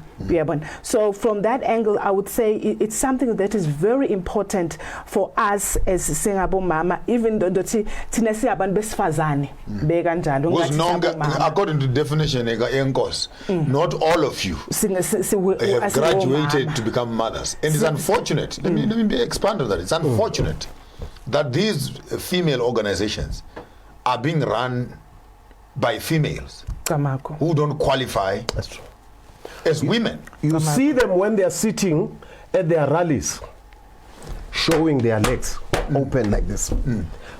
A woman does not have those qualities. They don't do that with quality. They know how to sit, they know how to close their legs, they know how to present themselves into the public. Sorry, you wanted it's very important. It's very important. It's a conversation. It's a conduct. And by the way, Bayet, I'm not taking it for granted. In the royal house, we would not be talking like this. But for the sake of the environment, I really appreciate your You even move away from the TV. When you are watching the news, you just say, hey, no, I can't watch this thing. It's taboo to us. When you are there sitting, want to watch the news, then you see these uncleanliness things, then you just walk away. That is why I said, for us singabantu besifazane besintu, not understanding ukuthi now uma sengisuka ngiseyintombi, uma useyintombi kuvumelekile ukuthi ungaqoka njengentombi ngoba usakwi state esithile sokukhula. Now uma sokuthiwa manje usumama, how do you conduct yourself as umama? How do you conduct yourself as now passing through that phase, the transition? I think iqala from the time ukuthi understanding the transition basilahleke apho. Now coming to the fact yokuba that I would also coming to lento yokuthi ndawilanda tulando yeti this women empowerment. The women empowerment, I would really bluntly say it has disempowered us in terms of our culture. As women, we're thinking that we've been empowered. Instead, it has disempowered us in a sense of instead of building the nation. We're destroying homes. We're destroying the nation. And we're destroying the future, because now, as role models, zabantwana bethu, what now, for example, what the King has mentioned, how I dress and how I present myself, that's how my child is going to look at me. That's true. And enye into it, get this empowerment of this women. Now, we want as women to take the roles of so-called men.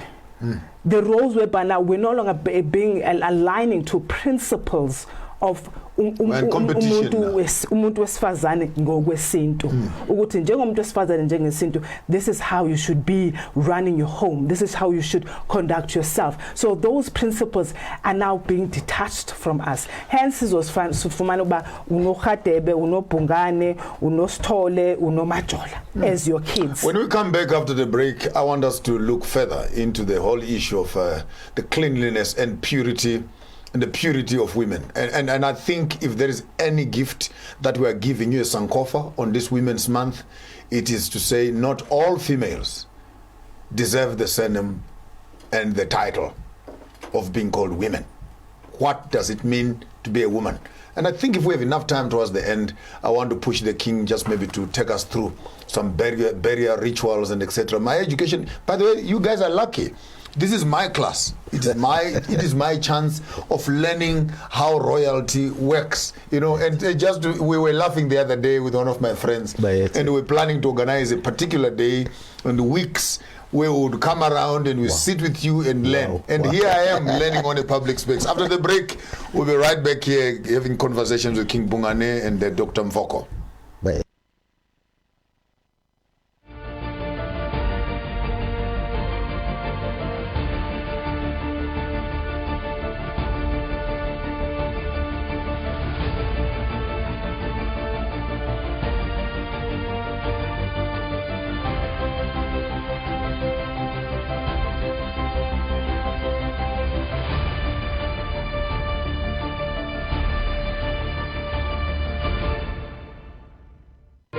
Tech Talk brought to you by Tamani Technologies and Systems. Tamani Technologies and Systems takes leadership in fourth industrial revolution. The whole world is facing a transformation. The revolution will be developed into the following stages: digitization, cyber security, Internet of Things, managed services, document management, and business applications. We provide business transformation and ICT solutions with presence in 13 African countries and 2 European countries. We are your leading partner in integrated platform providers, innovation leaders, standalone products, and innovation pace setters. Tamani Technologies and Systems, delivering value across continents.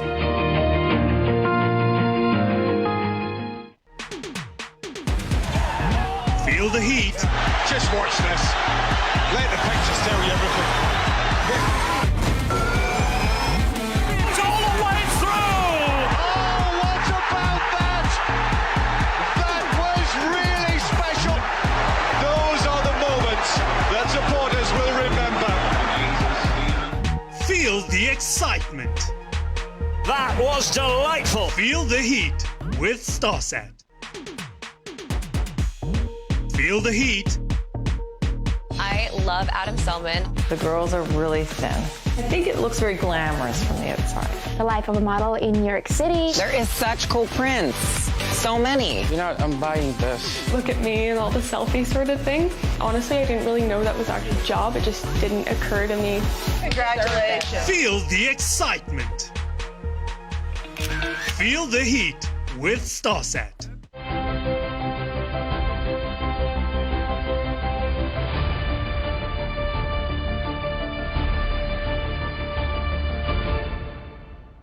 I apologize to the listeners and the viewers out there. There's some problems here in our production space, but just please concentrate and be patient with us. Our technical team is working around just to make sure that the programs and the picture quality is being improved. Some other lights are beginning to do some stuff, but I think what we are addressing today is very, very, very important.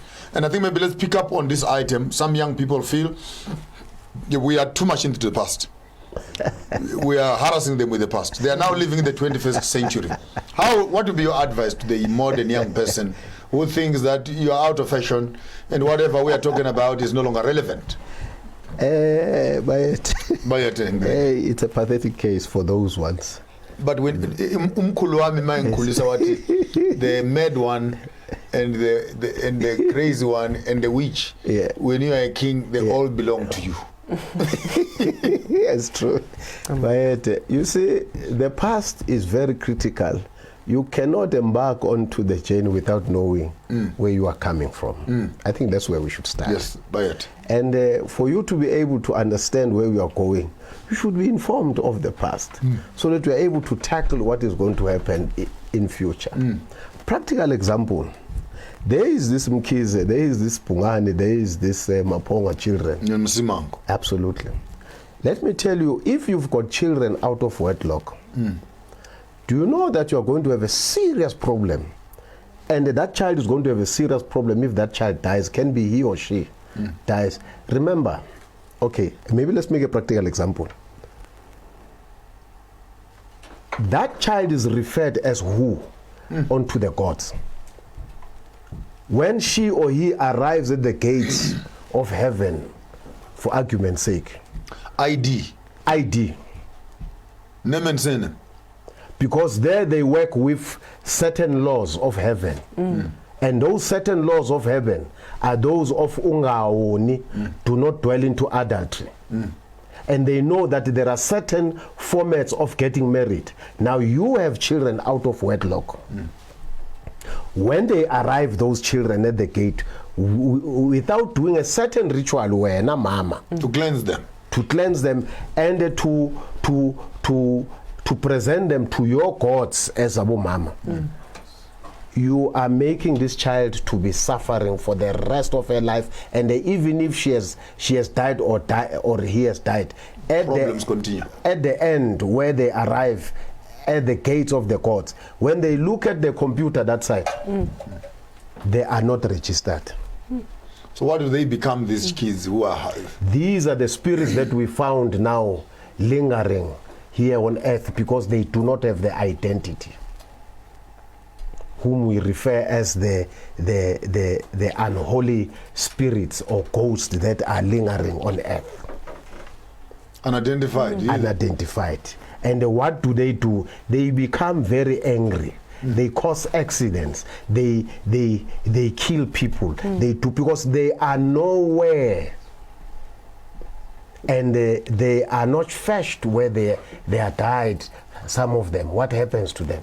They become very angry. They destroy families. You'd end up in families having children who are drug addicts, who are nyaupe guys who are out of order, who are mentally disturbed, what we would refer as depression. It is because of these things. But if you understand rituals, that you have committed a crime against the gods, you'd know what to do.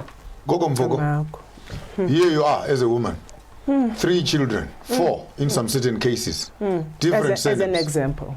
Different surnames. 1, 2, 3, 4, 5. The king is asking a question. How do you present these kids? How do you introduce these kids? And when they die, who do you say? In your own space, what would you say are the causes?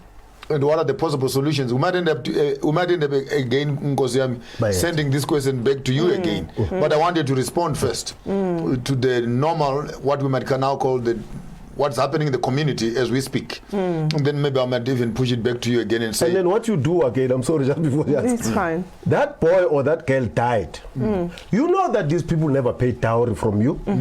You call somebody from their family to come and speak on behalf of this family. Are you not creating confusion? Absolutely. At the graveside, hey, malume.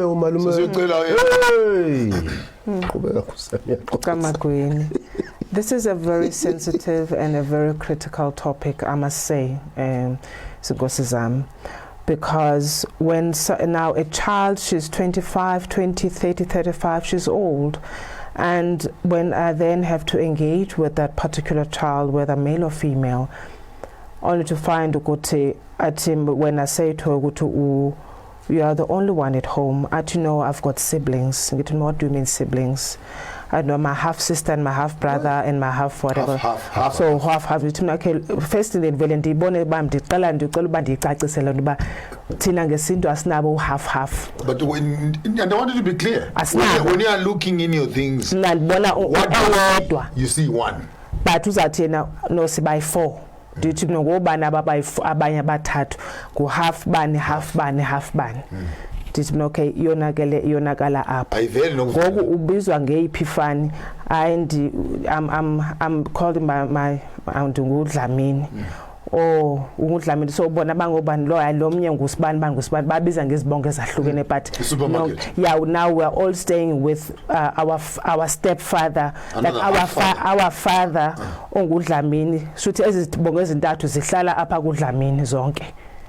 Then bendilapho ndithi mina navele nathutha nje kwazohlalwa gogo right ndiba ndisike ngoku ingxaki ke already ndiba uzibuze lapha ke ngoku uze apha kumwena ufuna. I'm hearing you saying one of the biggest problems we have in modern days is families that come to dwell together and they bring various surnames and various spirits, various various energies into one house, and you end up burdening one man in this house trying to carry the influences and the challenges of other spirits that are in the shadows. I just thought I'd cut short on that one. Not only burdening the man, but causing confusion within the home. The woman is responsible. I don't want us to let her go. Today, this is Women's Month.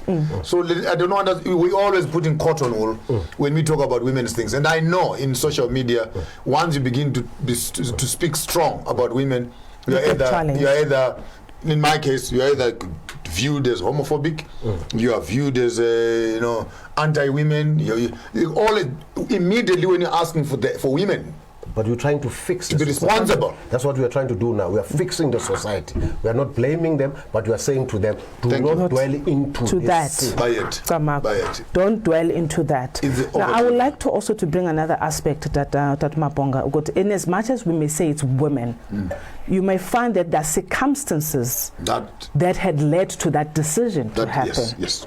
So it may be a circumstance that doesn't only involve a woman, but it involves men. So hence the decision that the woman, remember, sizis kukugazi. We always want to protect our kids and amanjonjo etu. So if it means protecting amanjonjo, it means madiwazi sekule confusion yam, let it be then. Let me do that. But kengoku itlando the understanding ubuchule bokuba ke ngonje bandibazisa apha ndimisa njani ndithi. I wanted to ask you that question specifically Gogo Mvoko in 2 or 3 capacities. As a woman, as a mother, and also as an indigenous spiritual person. Do you think our modern women understand or even appreciate or have a clue of what they are doing and the impact of the decisions that they make when it comes to them expressing the skukukazi instinct? Are you aware of the amount of stuff that you are putting under your skirt? Because I want to just maybe to lift up our heads and say, okay, here manchonjo wonga agcwele ngaphansi lapha 4, 5, 6 of them different synonyms. There's a woman vala yonke lento. From this conversation, do you think that the modern woman actually has an appreciation of the spiritual complexity of the paradox and the bombs that she has put underneath her skirt? My answer to that would be bluntly to say, no, we don't understand as women. We don't have the spiritual understanding or even I would say the broader and the depth understanding of that. By it. If a woman finds herself in this situation, can you give us a solution? Remember there's this young woman who has been firstly impregnated by somebody without the correct processes being processes. By it. 2, without the consent of the family, without the consent of the ancestors, without the consent of the gods in total. invading the space. There's a child who came in without the agreement. Agreement meaning the rites of passages of marriage. Her gods are very angry for what she has done, because for her to be living on earth, there was a certain mission. She was brought for a cause. She has now deviated. Absolutely. Violated the program. They are very angry. There's this child who, as I said earlier on, bearing a curse because of that. This child grows up in the environment, put underneath. Another one comes, put underneath. Another. These are bombs that I'm talking about. Now, the different spirits are angry. And the more she becomes pregnant with different men or children out of wedlock, is the more these explosives explodes from the gods. Okay? Now these children, they grow up. How are you going to be reprimanding these children? Because the child asks you, oh, Pubabam. You know, I was watching a show yesterday on Moja Love. This young boy says, now this is the present, I'm talking about the present. This boy says, yesterday I was watching that show. There's this woman says, I was having an affair at school with this particular person, but I got married to this particular guy. Uthi lo mntwana bathi mina ngifana nobaba oso athi hayi angimazi lo muntu lo. I don't know that person. Meanwhile, she knew that she had an affair with this guy. This boy was raised in a different home. Different rituals. They've been undergoing rituals in that house. What happens to the gods of this boy? This boy now is a grown-up. He says, no, Mama, I think we must deal with this thing. Let's go for DNA. The DNA comes back and says, this is the father. The person who raised you is not your father. Now, these are problems that we are talking about.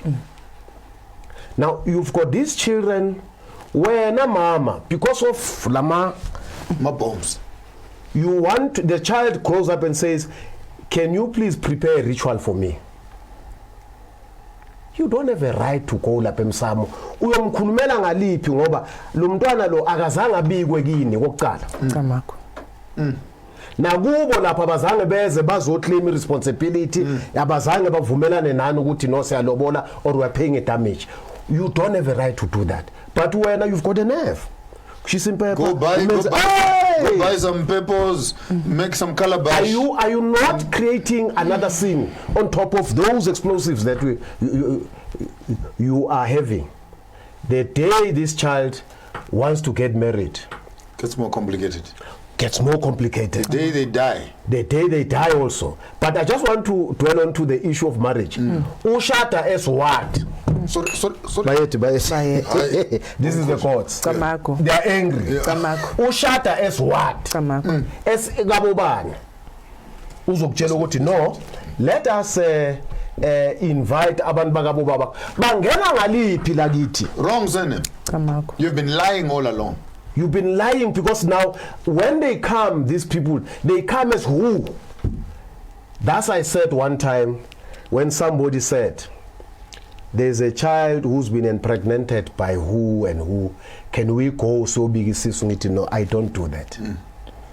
I don't want to be part of the problem, because that problem is going to be a curse to me, because I've partaken into a wrong thing, and that thing is going to stay with me for years. So I don't want to be party to this thing. You rather go and get people who don't understand culture and do that. Now, what happened was that these children, as they are growing up, from the same problem, those people, they come, ngamanapkeni, Kimbis, I don't know what you call it. Bribing. They bring clothes for summer. They bring clothes for winter. They did not even pay a dowry here. How do you accept things from people that you know that they are owing you and your ancestors? They are bringing those things. They're bribing you. Yes, amalactogen or what you call them. These things they are bringing them under what? And if they are good enough to bring these things, why not do the right thing? Absolutely. And by the doing the right thing does not mean marrying.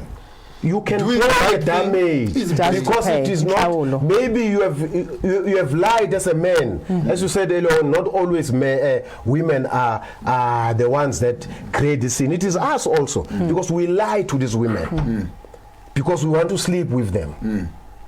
Because why? Ayupagile eating zongena ngishang phume. Kanti now meanwhile you are living something there. Then when you know, definitely you know from deep down bottom of your heart that you were not going to that space because you wanted to marry. Then pay the damage of the child so that this child has a surname. Clear direction. So that when he or she dies, she knows or he knows where does he or she belongs to. In the event, but I wanted to just pick up your mind on that. Paying the damages, yes. I wanted maybe to find out the correct ritual. Here is a mother who has 3-4 surnames in her house. What advice would you be giving to her? I just want to pinpoint something, just to clear out something.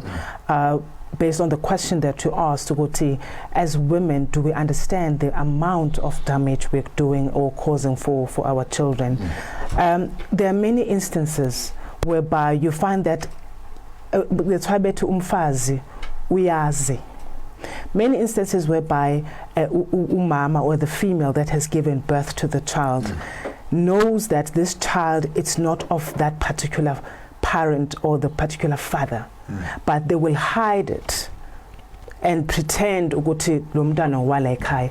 I'm just echoing amazwi enkosi yami when it says now umntana uzokhula ngesibongo esingesona. That is why for once, but when the child now as an indigenous healer ngizothi mayikathi ngibuza ukuthi uba isibongo athi hayi ngumajola ngithi angimuzwa lo majola.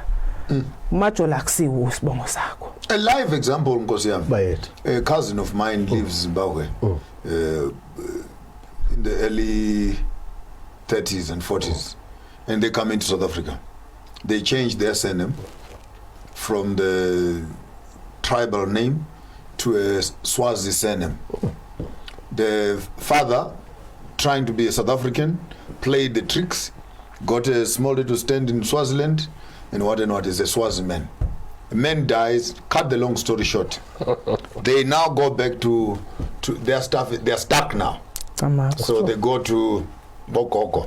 In the 21st century. 21st century. Thank you very much. Go to Bokoko now, they are stuck. You know, because in the 21st century. Yes. I want us to bring it back to what? In the 21st century. It's not like Hamza, like it's now. In the 21st century. I can hear the whip. I can hear in the 21st century. Yes. You can be crazy and think that you don't care about these things. Absolutely. But the day the chickens come home to roost, the day when the rubbish hits the fan, you're going to get down here and do the right thing. Absolutely. So boom, they find themselves face to face now with what's your name? My name is X. Yes. What's your surname? My surname is X. Where are you from? From Swaziland. No, I can't do this thing here. Take it to Swaziland. They get to Swaziland. You said you are who? No, Zingodlamin. Had no. I forgot. Say it again. What's your surname? The old man picked up a stick and hit them out of the house. Says, we don't do Shona things here. You lie that you are a Jamin. You are not a Jamin. Your grandmother is a Shoko. You are so and so. Your surname is so and so. And get out from here. So people many times they want to avoid what I like about our conversation. Yes. I know while we are talking, we're at a confluence between Christians and Africans. And because Christians think that what we are talking about shortcuts, yeah. Okay. What we are talking about? There are no shortcuts in heaven. Relevant. There are no shortcuts in heaven. But in churches, kids are getting pregnant. Yes, it's in true. churches, people have 3, 4, 5 children. They say, no, we'll ask the Holy Spirit. The blood of Jesus. Do away with the blood of Jesus will cover it. You get delivered and then it's fine. Absolutely. And I think this conversation for me builds that kind of an audience where we are saying problems are found in the community way before we can even begin to isolate each other in terms of the Christian space. And what we are talking about now in terms of alignment of families, alignment of surnames, alignment of purity and cleanliness within the family. And I think if Christianity had done its part correctly to build purity and cleanliness, we would not be sitting here. Absolutely. We are talking about a country like South Africa, which says we are 60%, 70% Christians. But our problems are also 60 to 70% Christian. Divorce is 60 to 70% Christian. Crime is 60 to 70% Christian. Now, remember, in Christianity, in terms of ethics, divorce is not encourageable. What it means in our culture, in the 21st century again, we have to. No, it's very critical. Because a lot of people misunderstand the past and the present. You cannot dwell into the present without revisiting the past. By it. We do not in our traditions encourage divorce. If your child has been raised in those certain confines or in the certain formats that I spoke about of Angone, that child will never dwell into divorce. It's not a subject of conversation. It's not a subject because it will never happen. Because why? This child would be raised based on certain ethics and conducts. Will never dwell into that. Bayet, I think let's take a small little short break here. It's getting heated up. I want the king to pick. I want to pick the king's mind in the line again of building on the women's purity. And I would want maybe to have quite an interesting conversation around the rituals that happened around the palace and what was the involvement of women in the ancient times and how those rituals are duplicating themselves into the modern space. Some of you are Christians. You hear that Mary and Martha went to the grave early in the morning. To do what at the graveyard? You were going there to embalm the body of a dead Messiah. And then you look at your own African culture and you look at them and go, yuck, we don't do these traditions. The Bible is full of traditions. Be back right after the break. Bayete.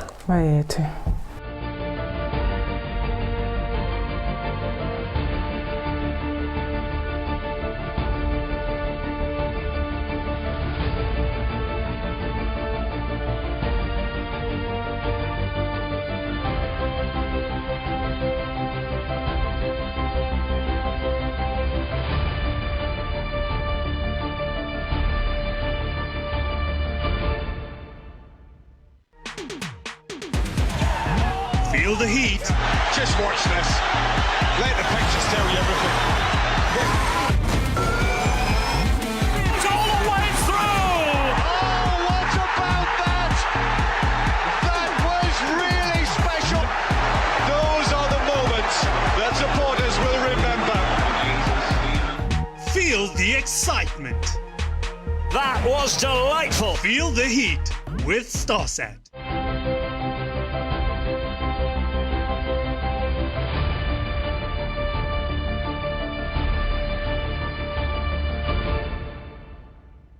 Welcome back to your show. Here's Sankofa with King Bhungane III, and together with us Gogo Majola here on your program Sankofa. We are discussing African culture and how the things of the past constantly affect the present. Skuluma nani ni nama 21st centuries who think that the things of the past don't affect you. But if you don't take us seriously, your roots will always affect the quality of your fruit on the top side. We are here to be digging into these roots and finding our history and picking up those critical lessons and principles we can apply them in the 21st century. Because the role of women. I want us to move. I thought we'll take time actually going to the rituals of burial. I want us to do that. Maybe we'll quickly on the value and the involvement of women in terms of ritual. Then I'll ask you the second question. Now, women, as you remember, these are the people who raise these children. Mm.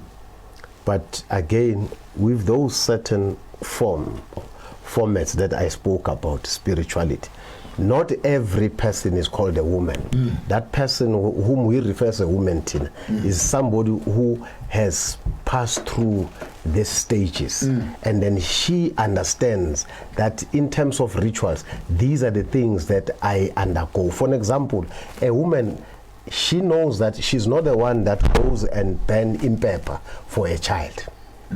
It's somebody who bears that surname who does that. And that particular woman, she knows that, for an example, she does not pass in front of that door. She passes at the back of the door. She's the same woman who understands that when a conduct of a ritual has to be performed in a particular house, they sit outside at the door. They put ikansi to understand ukuthi this is where we lokuzana. When somebody, like for example a child, has to be prepared for a ritual, these are the women who understand that they have to go and fast and prepare themselves spiritually to be undergoing or conducting themselves into that particular space, because that space, it's a sacred space of rituals. When they continue again, if somebody has passed on, these are the women that they go and prepare that corpse into be cleansed. Now, a lot of people in African culture, men don't prepare corpses. No, they don't. But they are involved into the burial. Yes, they dig the grave. Absolutely, they dig the grave and they carry the corpse into the grave. But women, they know that they go and prepare that corpse. Now, that corpse, people think today in the 21st century again, they take washing rag, they take soap and go and wash a body at the mortuary. It does not happen that way. How did it used to happen? You know what it used to happen? There's a certain medicine that is being used to cleanse this person. Why they're cleansing that person? They are cleansing to prepare this person to go and join with his or her ancestors. What they do is that this person has been living on earth. We don't know at night, we don't know during his or her journeys, what is it that she or has done wrong or right. That's why we are now preparing this body to say, you are now going to be joining your ancestors. As you are going to be joining your ancestors, we need to clean you with a certain medicine. Then on Wednesday, what happened? The same ritual is going to be continued into slaughtering a goat to say to your ancestor, whatever she has done, we are asking for her passage to arrive, to be clean and to arrive at your destination. Please, whatever wrong things, we don't know what is the amount of sin she or has committed. We are asking with this little token to say, please forgive us. This is on Wednesday. On Thursday or Friday, they will come back, the ancestors, to say, no, not la. And then a certain ritual would also, that's why it is women again who, if there's a problem, you would see them moaning, you would see them going into that particular problem. Men will then join. That's why in the tradition of Abangoni, Abantabangoni is the women. That's why you hear in Swaziland they will say abantwana bakagogo. Are not referred to as abantwana bakamkhulu. That's why everything has to via through a woman. That's how important is a woman. If a child has to ask something, has to via through this particular person who is referred as a woman. If there's a conflict in the house, is the woman who will deal with that particular conflict and bring it down. If there are problems, she's the one who will intervene. That's why she becomes a pillar of unity, a pillar of strength in the family. She plays a very pivotal role in our family as a woman. Not every person who has those qualities does I refer to say there are those who are so-called women because they don't have those qualities. They've never undergone those. You see them with their conduct. You see them the way they behave. You see them the way they tackle issues. You would say she does not have qualities of dealing with this particular particular. But a person who's trained in that particular space, you'd see her intervening, you'd see her resolving a problem. She'll come back to you saying, don't worry about that, I have dealt with 1, 2, 3. If a father has an argument with a child, who intervenes? It's a woman. The mother who stands absolutely. In. And when women reach that level of being seasoned, being seasoned, I like that word, seasoned, absolutely. Good quality. Absolutely. We will become the anchors of ancient knowledge, because even spirituality, and healing. Absolutely. I mean, in ancient times, as far as I can remember, it was not a skill for men. Absolutely. It was more into the women's space, because spiritually women were actually the healers of the space. And again, maybe let me stretch it. I was enjoying the rituals of burial there, and the involvement of women into the whole space. And again, what makes this show unique is that we're building a bridge of information. Christianity comes on one side, and they're talking about the atonement and the blood of Jesus and what, and we actually find on an African space the whole system of atonement and killing of goats and asking for forgiveness, for a cleansing, for a path. It's actually as equally highlighted in the African culture as much as it was in the religious space. Over to you, Mama Jola.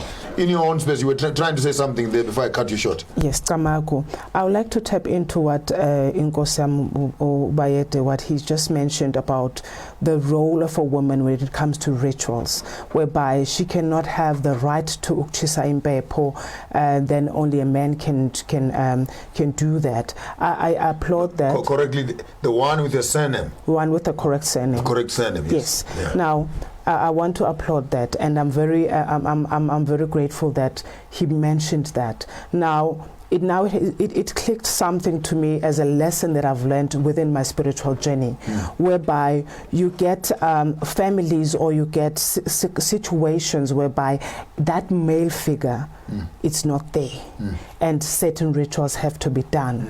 There's two aspects that I've seen that will happen. They would say, then we're going to look for somebody who's got the same surname or shares the same surname.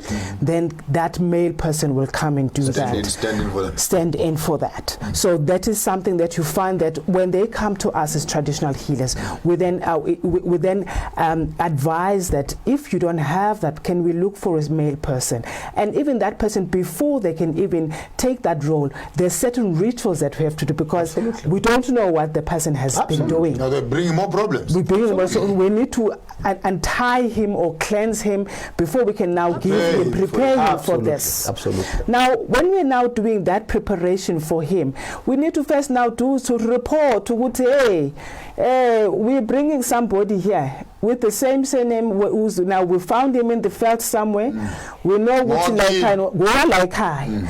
Then we call upon. We tried. Even that's one out that the importance of understanding the past. Will then help you to understand, because when you look into now, when you have to unpack the lineage of surnames, you may find that this person wakona like her from another house. They are relatives. They are relatives. Now, I want to also indulge us and the other part, whereby sometimes now, if we're talking of us as indigenous healers, most of us, you find that we are women, and there's men and women.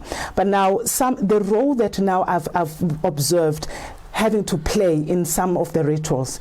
That's when now, when we go to the trainings, we are being equipped not in a negative way, but we've been given the responsibility and the authority of entering into certain spaces whereby we can be able to now to assist with aligning the paths and the journeys and the destinies of those certain individuals as lahlekileyo. Because abanye uthothi umuntu uyandinda nje akwazi nokuthuka, it doesn't even know the father, doesn't even know the mother, and it's not because it's for their fault, but they were dumped somewhere. Now, where do I start now saying okay, hamba ufuna ubaba wakho nomama wakho? Because the child doesn't know anybody.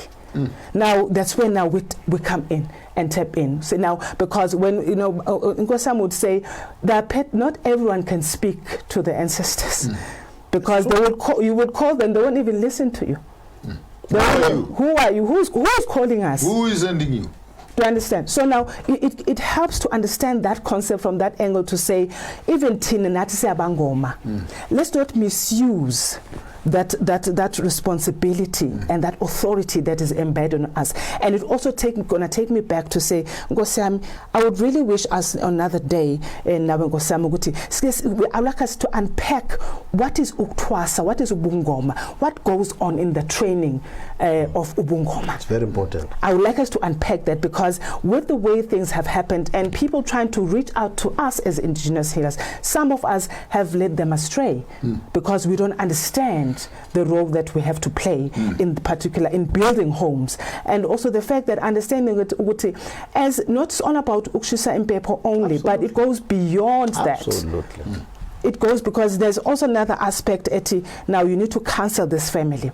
You need to understand what covenants were done before you can even say Ashisimbepo. Because uzoshisimpepho igqibizobetha wena when ishisa wena impepho, we understand. So it's very critical to understand those dynamics. I was just unpacking that side for those who would say, I want to make things right, but I don't even know where to start. There are leaders. That's why there's traditional leaders, there's indigenous healers. That one can say, okay, let me just go and find the information. How do I then go about? And I'm not opening up a gap now whereby the indigenous healer will start now saying, hey, hooray, now come, let's sort you out. To understand, but now to understand, Uguti, this is spirituality. This is the people's lives. Because even you, as Isangoma, if you're not doing according to what is supposed to be done for that person, you end up in trouble. I think what I'm learning today, which is very, very critical, it is the presence of spirituality in our homes and the viability of those rituals in terms of building and establishing homes. That it's not just about physical unions. It's not just about doing things physically, but the impact that the physical things have on a spiritual realm, which many of us have come to undermine. And of critical importance, again, while we are celebrating on the Women's Month, the purity that is expected out of our women. Allow us to talk about women, because it's Women's Month. We'll talk about men on another Men's Month. But let's maybe address the purity of the fountain where the community is drinking from. That's true. The purity of the well. And Nkosam, those who are saying we are still living in the past are the guilty ones, because they bear the sin. Instead of saying, how do I rectify the wrongs I've done in the past so that I am also acceptable into a spiritual clean space? You understand? They would always default it because they are the guilty ones. They know that they've committed these sins. You understand? Because if all of us would be able to go back and say, how do I, it's never too late, let me put it that way. It's never too late. For those children born out of wedlock, there are certain rituals that you have to conduct so that they assume a certain identity from the side of the mothers. Yes. Until the owners come. Until the owners come. You understand? Because this child, end of the day, he or she needs to have an identity so that she or he is able to progress in life. You understand? So if all of us could understand and learn and say we have gone wrong here, we fix that problem. We fix that problem. We're able to move forward. When you come back after the break, we'll have Princess Lona here, Princess talking to the King and finding the relationship between fathers and daughters as we are moving over into the 21st century, as you always want to talk about. Don't go away. We'll be back right after the break.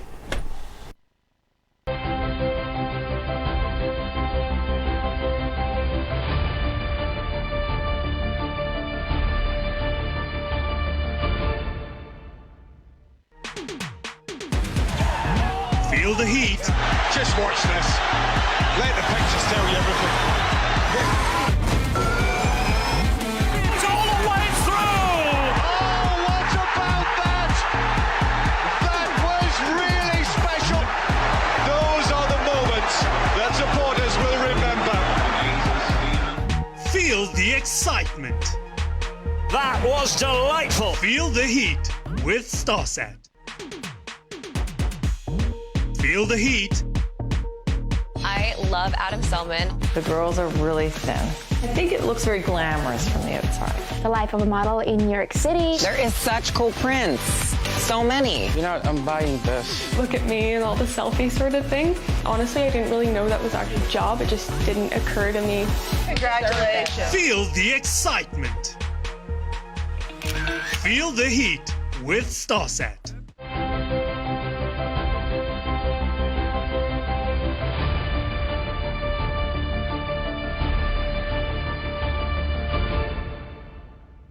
If there is a group of people that have always been misunderstood, are the Africans. And I think many of them, because we are writing our dissertations, we're sitting in the universities in the West, we think that actually African men don't have a relationship with their daughters. And I would want to dig up into the space of the princess here and the king. Right. In ancient times, what was the relationship between the king and his daughter? And as he was bringing up his daughter, who and what was he doing? What sort of, you hear me by it, you can hear me, I don't need to go further than that. And as he's talking, pick up some morsels from there, because you're going to respond to that. Remember, there's this family who is brought up by certain ethics, by certain behaviors, principles of heaven. These are the spiritual ways of living. And these children, they would hear, they would see how things are done in this environment of the family. And sometimes, yes, when we are surrounding ourselves with the fire, the boys would go and sit with the elders to learn stories of the past.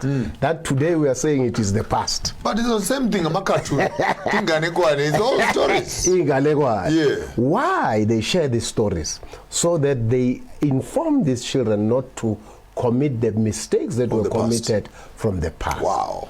The mothers will do the same with the girls on the other side. But somewhere they will then meet, and when they are sitting there, the father and the mother and some relatives would be there with the boys sharing stories, because they need to bond somewhere, somehow. And then a behavior of a father to the children, that is the one that counts, because out of that the children are able to respect, because the way you conduct yourself in front of these children, towards these children, is the one that will then define who are you as a parent. Out of that, we are able to, we had a relationship in the past, we still have the relationship up to today, because that's why you'd hear the children of the royal house, be it girls, be it boys, there is certain behavioral pattern that they have to adhere to. And that behavioral pattern, they would be taught how to conduct themselves, how to respect, how to speak with other people outside. Even in the royal house, how should they behave? Even outside, when they are there, they are always reminded to say, remember, you are who you are, and number two, you have to behave in this particular manner, because you are representing this kingdom wherever you are. You understand? Your conduct is,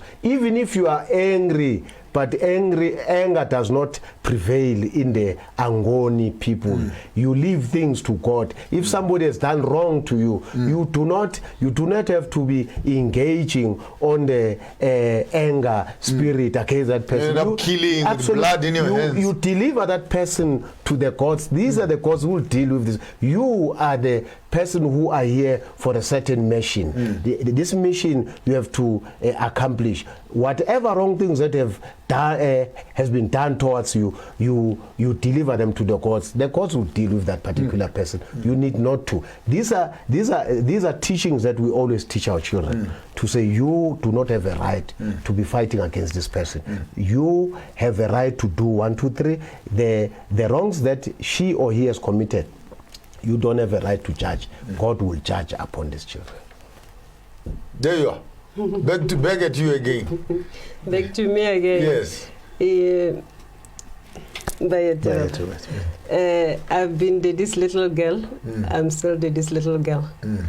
The truth hurts, and the truth will never settle in all of us. Even yourself, when it's time to be reprimanded, obviously it doesn't sit well. The truth of the matter that Daddy say is we should stand our ground as royal women, we should stand our ground as African women, and we should not lie. Lies is the things that makes people become dear maker. I bear a child today. I don't tell the child who's the father, because the mother is the one who knows the father. I know how many men I've slept with, but at the end of the day, I lied to Mazibuko, I lied to Dlamini. I said, no, this child is yours when the child is Mazibuko's. At the end of the day, when they are doing the rituals at the Dlamini, they include that child. But deep down, I know the truth. I know that that child is not the Dlamini, it's the Mazibuko. That child is not Molefe, it's Rapatlelo. But I keep on letting the child being raised with those rituals of the other side, where the ancestors are not favoring that child. Backfire. It will backfire at the end of the day. So the truth will never sit well with us. Ngosiam, we have the last 5 or 10 minutes left. I wanted maybe just to give you a small little slot. You were already discussing the rights for funerals, the rights of death, that on the first day, this is what happens, then on the second day, by the third day, the sacrifice is done, by Friday, then other crimes are found. I want maybe just to help us. How were the types of funerals? The funerals of the Angonis, those of the rivers, those of the mountains, and those of the air, those of the caves, those of the burning. Just take us through the whole. I know it might be quite a big question, but maybe as an orientation, we may have to actually get maybe a proper time to. Maybe let me confine myself onto the residential funeral, where you'd find somebody like a father who has passed on. That person would be buried into the kraal. In the kraal. And then before you do that, as I said, Wednesday, you prepare certain rituals. But on that day of burial, that person, we would then decide, either we say, maybe we would say, when I die, I would want to relax, I want to sleep. I do not want to engage into the fight. But in most cases, the father of the house, he is then laid to rest into a sitting form. They dig in the kraal. Absolutely, they dig into the kraal. They make sure the legs, they go down, and then he sits somewhere, and then they cover him with the cattle skin, and then they give him the stick and the spear to say, now you are not going to sleep, you are going to sit here and make sure that you protect your homestead. Now after that, what they do, that family would then cut their hair. Cut their hair, and then they will then burn that particular everybody who's part of that family. Okay. Everything. And then what happens is that they wait for the next 3 months. What do they do with the hair? I missed that part. They burn it. They burn it, because now you are now assuming another identity. You are now in the mourning period for 3 months. I'm trying to understand why our hair becomes your incense. Because you remember the hair, if you remember the story of Solomon, Samson. Yeah, you'd understand that's where your power is.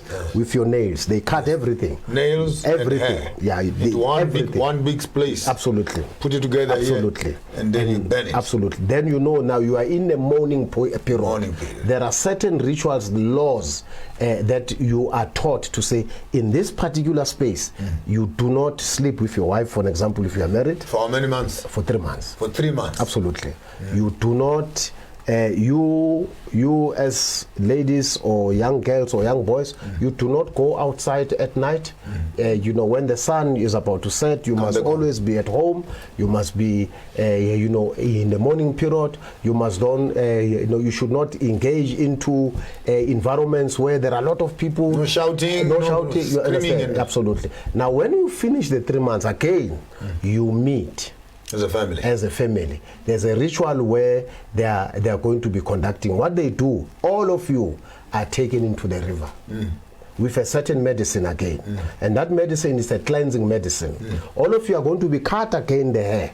3 months later. Absolutely. And that hair is going to be burned and thrown into the river. And then you'll be washing with this particular medicine into the river, and then you wash with clean water to cleanse yourself. Now it starts with the person who is number one in the family. Until as what do you call that ritual? Absolutely. Now you are now going to be allowed to mingle with everybody after the 3 months. After the 3 months. Now the hair that you are going to be growing, you are going to be growing clean hair, the hair that is not connected with any mourning, any death. Okay. You are a new person. Okay. And then all of us are then allowed to engage in whatever spaces that we do. But a wife or a husband must continue. They will continue mourning for the next 1 year. 1 year. You understand? And then what they do, if a man has passed on, a woman, there are certain medicine that will be given to her to cleanse, so that they remove the shadow of that particular husband who has passed on. How dangerous to sleep with a man's wife who has just died before she finishes the moment of mourning, or that she's cleansed? You are going to be cursed the rest of your life. There is no medicine that can cleanse that. It's true. Because this person knows that you are entering into the space of his wife. That's why they end up, you'd see in the 21st century again, people that you grew up in the environment, they were well okay, they were successful. You wonder what happened to this person. Why is this person so poor, so suffering, or whatever, like a person is cursed. You find male people who find themselves in that particular environment. Because itunes lo muntu ongaseko, you cannot remove it. There's no medicine that when a nyanga is lying to you, say no, I can cleanse this, is lying to you. It's lying. That's why you have to make sure that you do not stay away from women who are in moments of mourning. In mourning, until they finish a certain ritual, until they then release them into becoming involved with other men. Manje what these days bela usafaka ingubo ngapha mnkosi yami uthumela ama message ngapha ukuthi asibonane later. They don't know. That's why these are the ignorant people. One day I was in another situation about the 21st century. One guy said, we found him fighting with another guy. He was quiet. This guy was inciting this guy. This guy was quiet. We said to him, but why? I was very young at that time. I think it was late 70s. We asked him, but why are you not responding to this man? This man said, I'll never forget what that man said. He said to me, I quote him, to us as young boys, this man has demonstrated his level of understanding, his level of knowledge. If I am going to be engaging with him, I'm going to reduce myself to his level. I can't go down there. I can't go down. What I need to do, I need to apologize to him so that I assist this man to be at a higher level. I'm going to submit myself to him. And let it go. And say, no, I'm sorry, I was the wrong one. Because in one sentence exactly, what is the message to the women in the 21st century? One sentence. To the women in the 21st century, I will say, let's be like a Raspa in the Bible on 2 Samuel, to say, no matter what comes our way, we should stand still. Because when you stand still, if you plant a tree and you move the tree doesn't receive water, meaning the tree doesn't receive the blessings. So we must stand still. Trees don't move. Get established. Get established. Never, mama, get yourself founded. In one sentence, your message to the women in the 21st century. I would say to our mothers, go back to the origins, do the right thing. You are the pillar of our families. You are the ones that are teaching our children. Remember, if a child grows up without proper teachings, without proper behavioral patterns, that child would be a cursed child in future. So you are the one that is holding the key to mold this particular child. Wow. Here on your program, Sankofa, my gift to every female, every woman, our grandmothers and our sisters is a gift of purity, a gift of cleanliness, a gift of truth. If there is anything you can give this world, it is your clean spirit. And make sure that you, underneath your skirt, underneath your wings, only truth can be found there. For you are the custodians of the community. Let's be founded and let us be solid. Your host, Maponga J. Garamboko Garambashamba Uda Chirana Vanji. Makumba Mwisende Shano Tizu Anatanga Garama, Matanda no Rachiwich Kubano and Manga, Vadpeduano Tambana Jum Tambo Paroware. Until we see you again, we'll meet you so say. I'm out of here. Don't do what I wouldn't do. If you do it, do it better.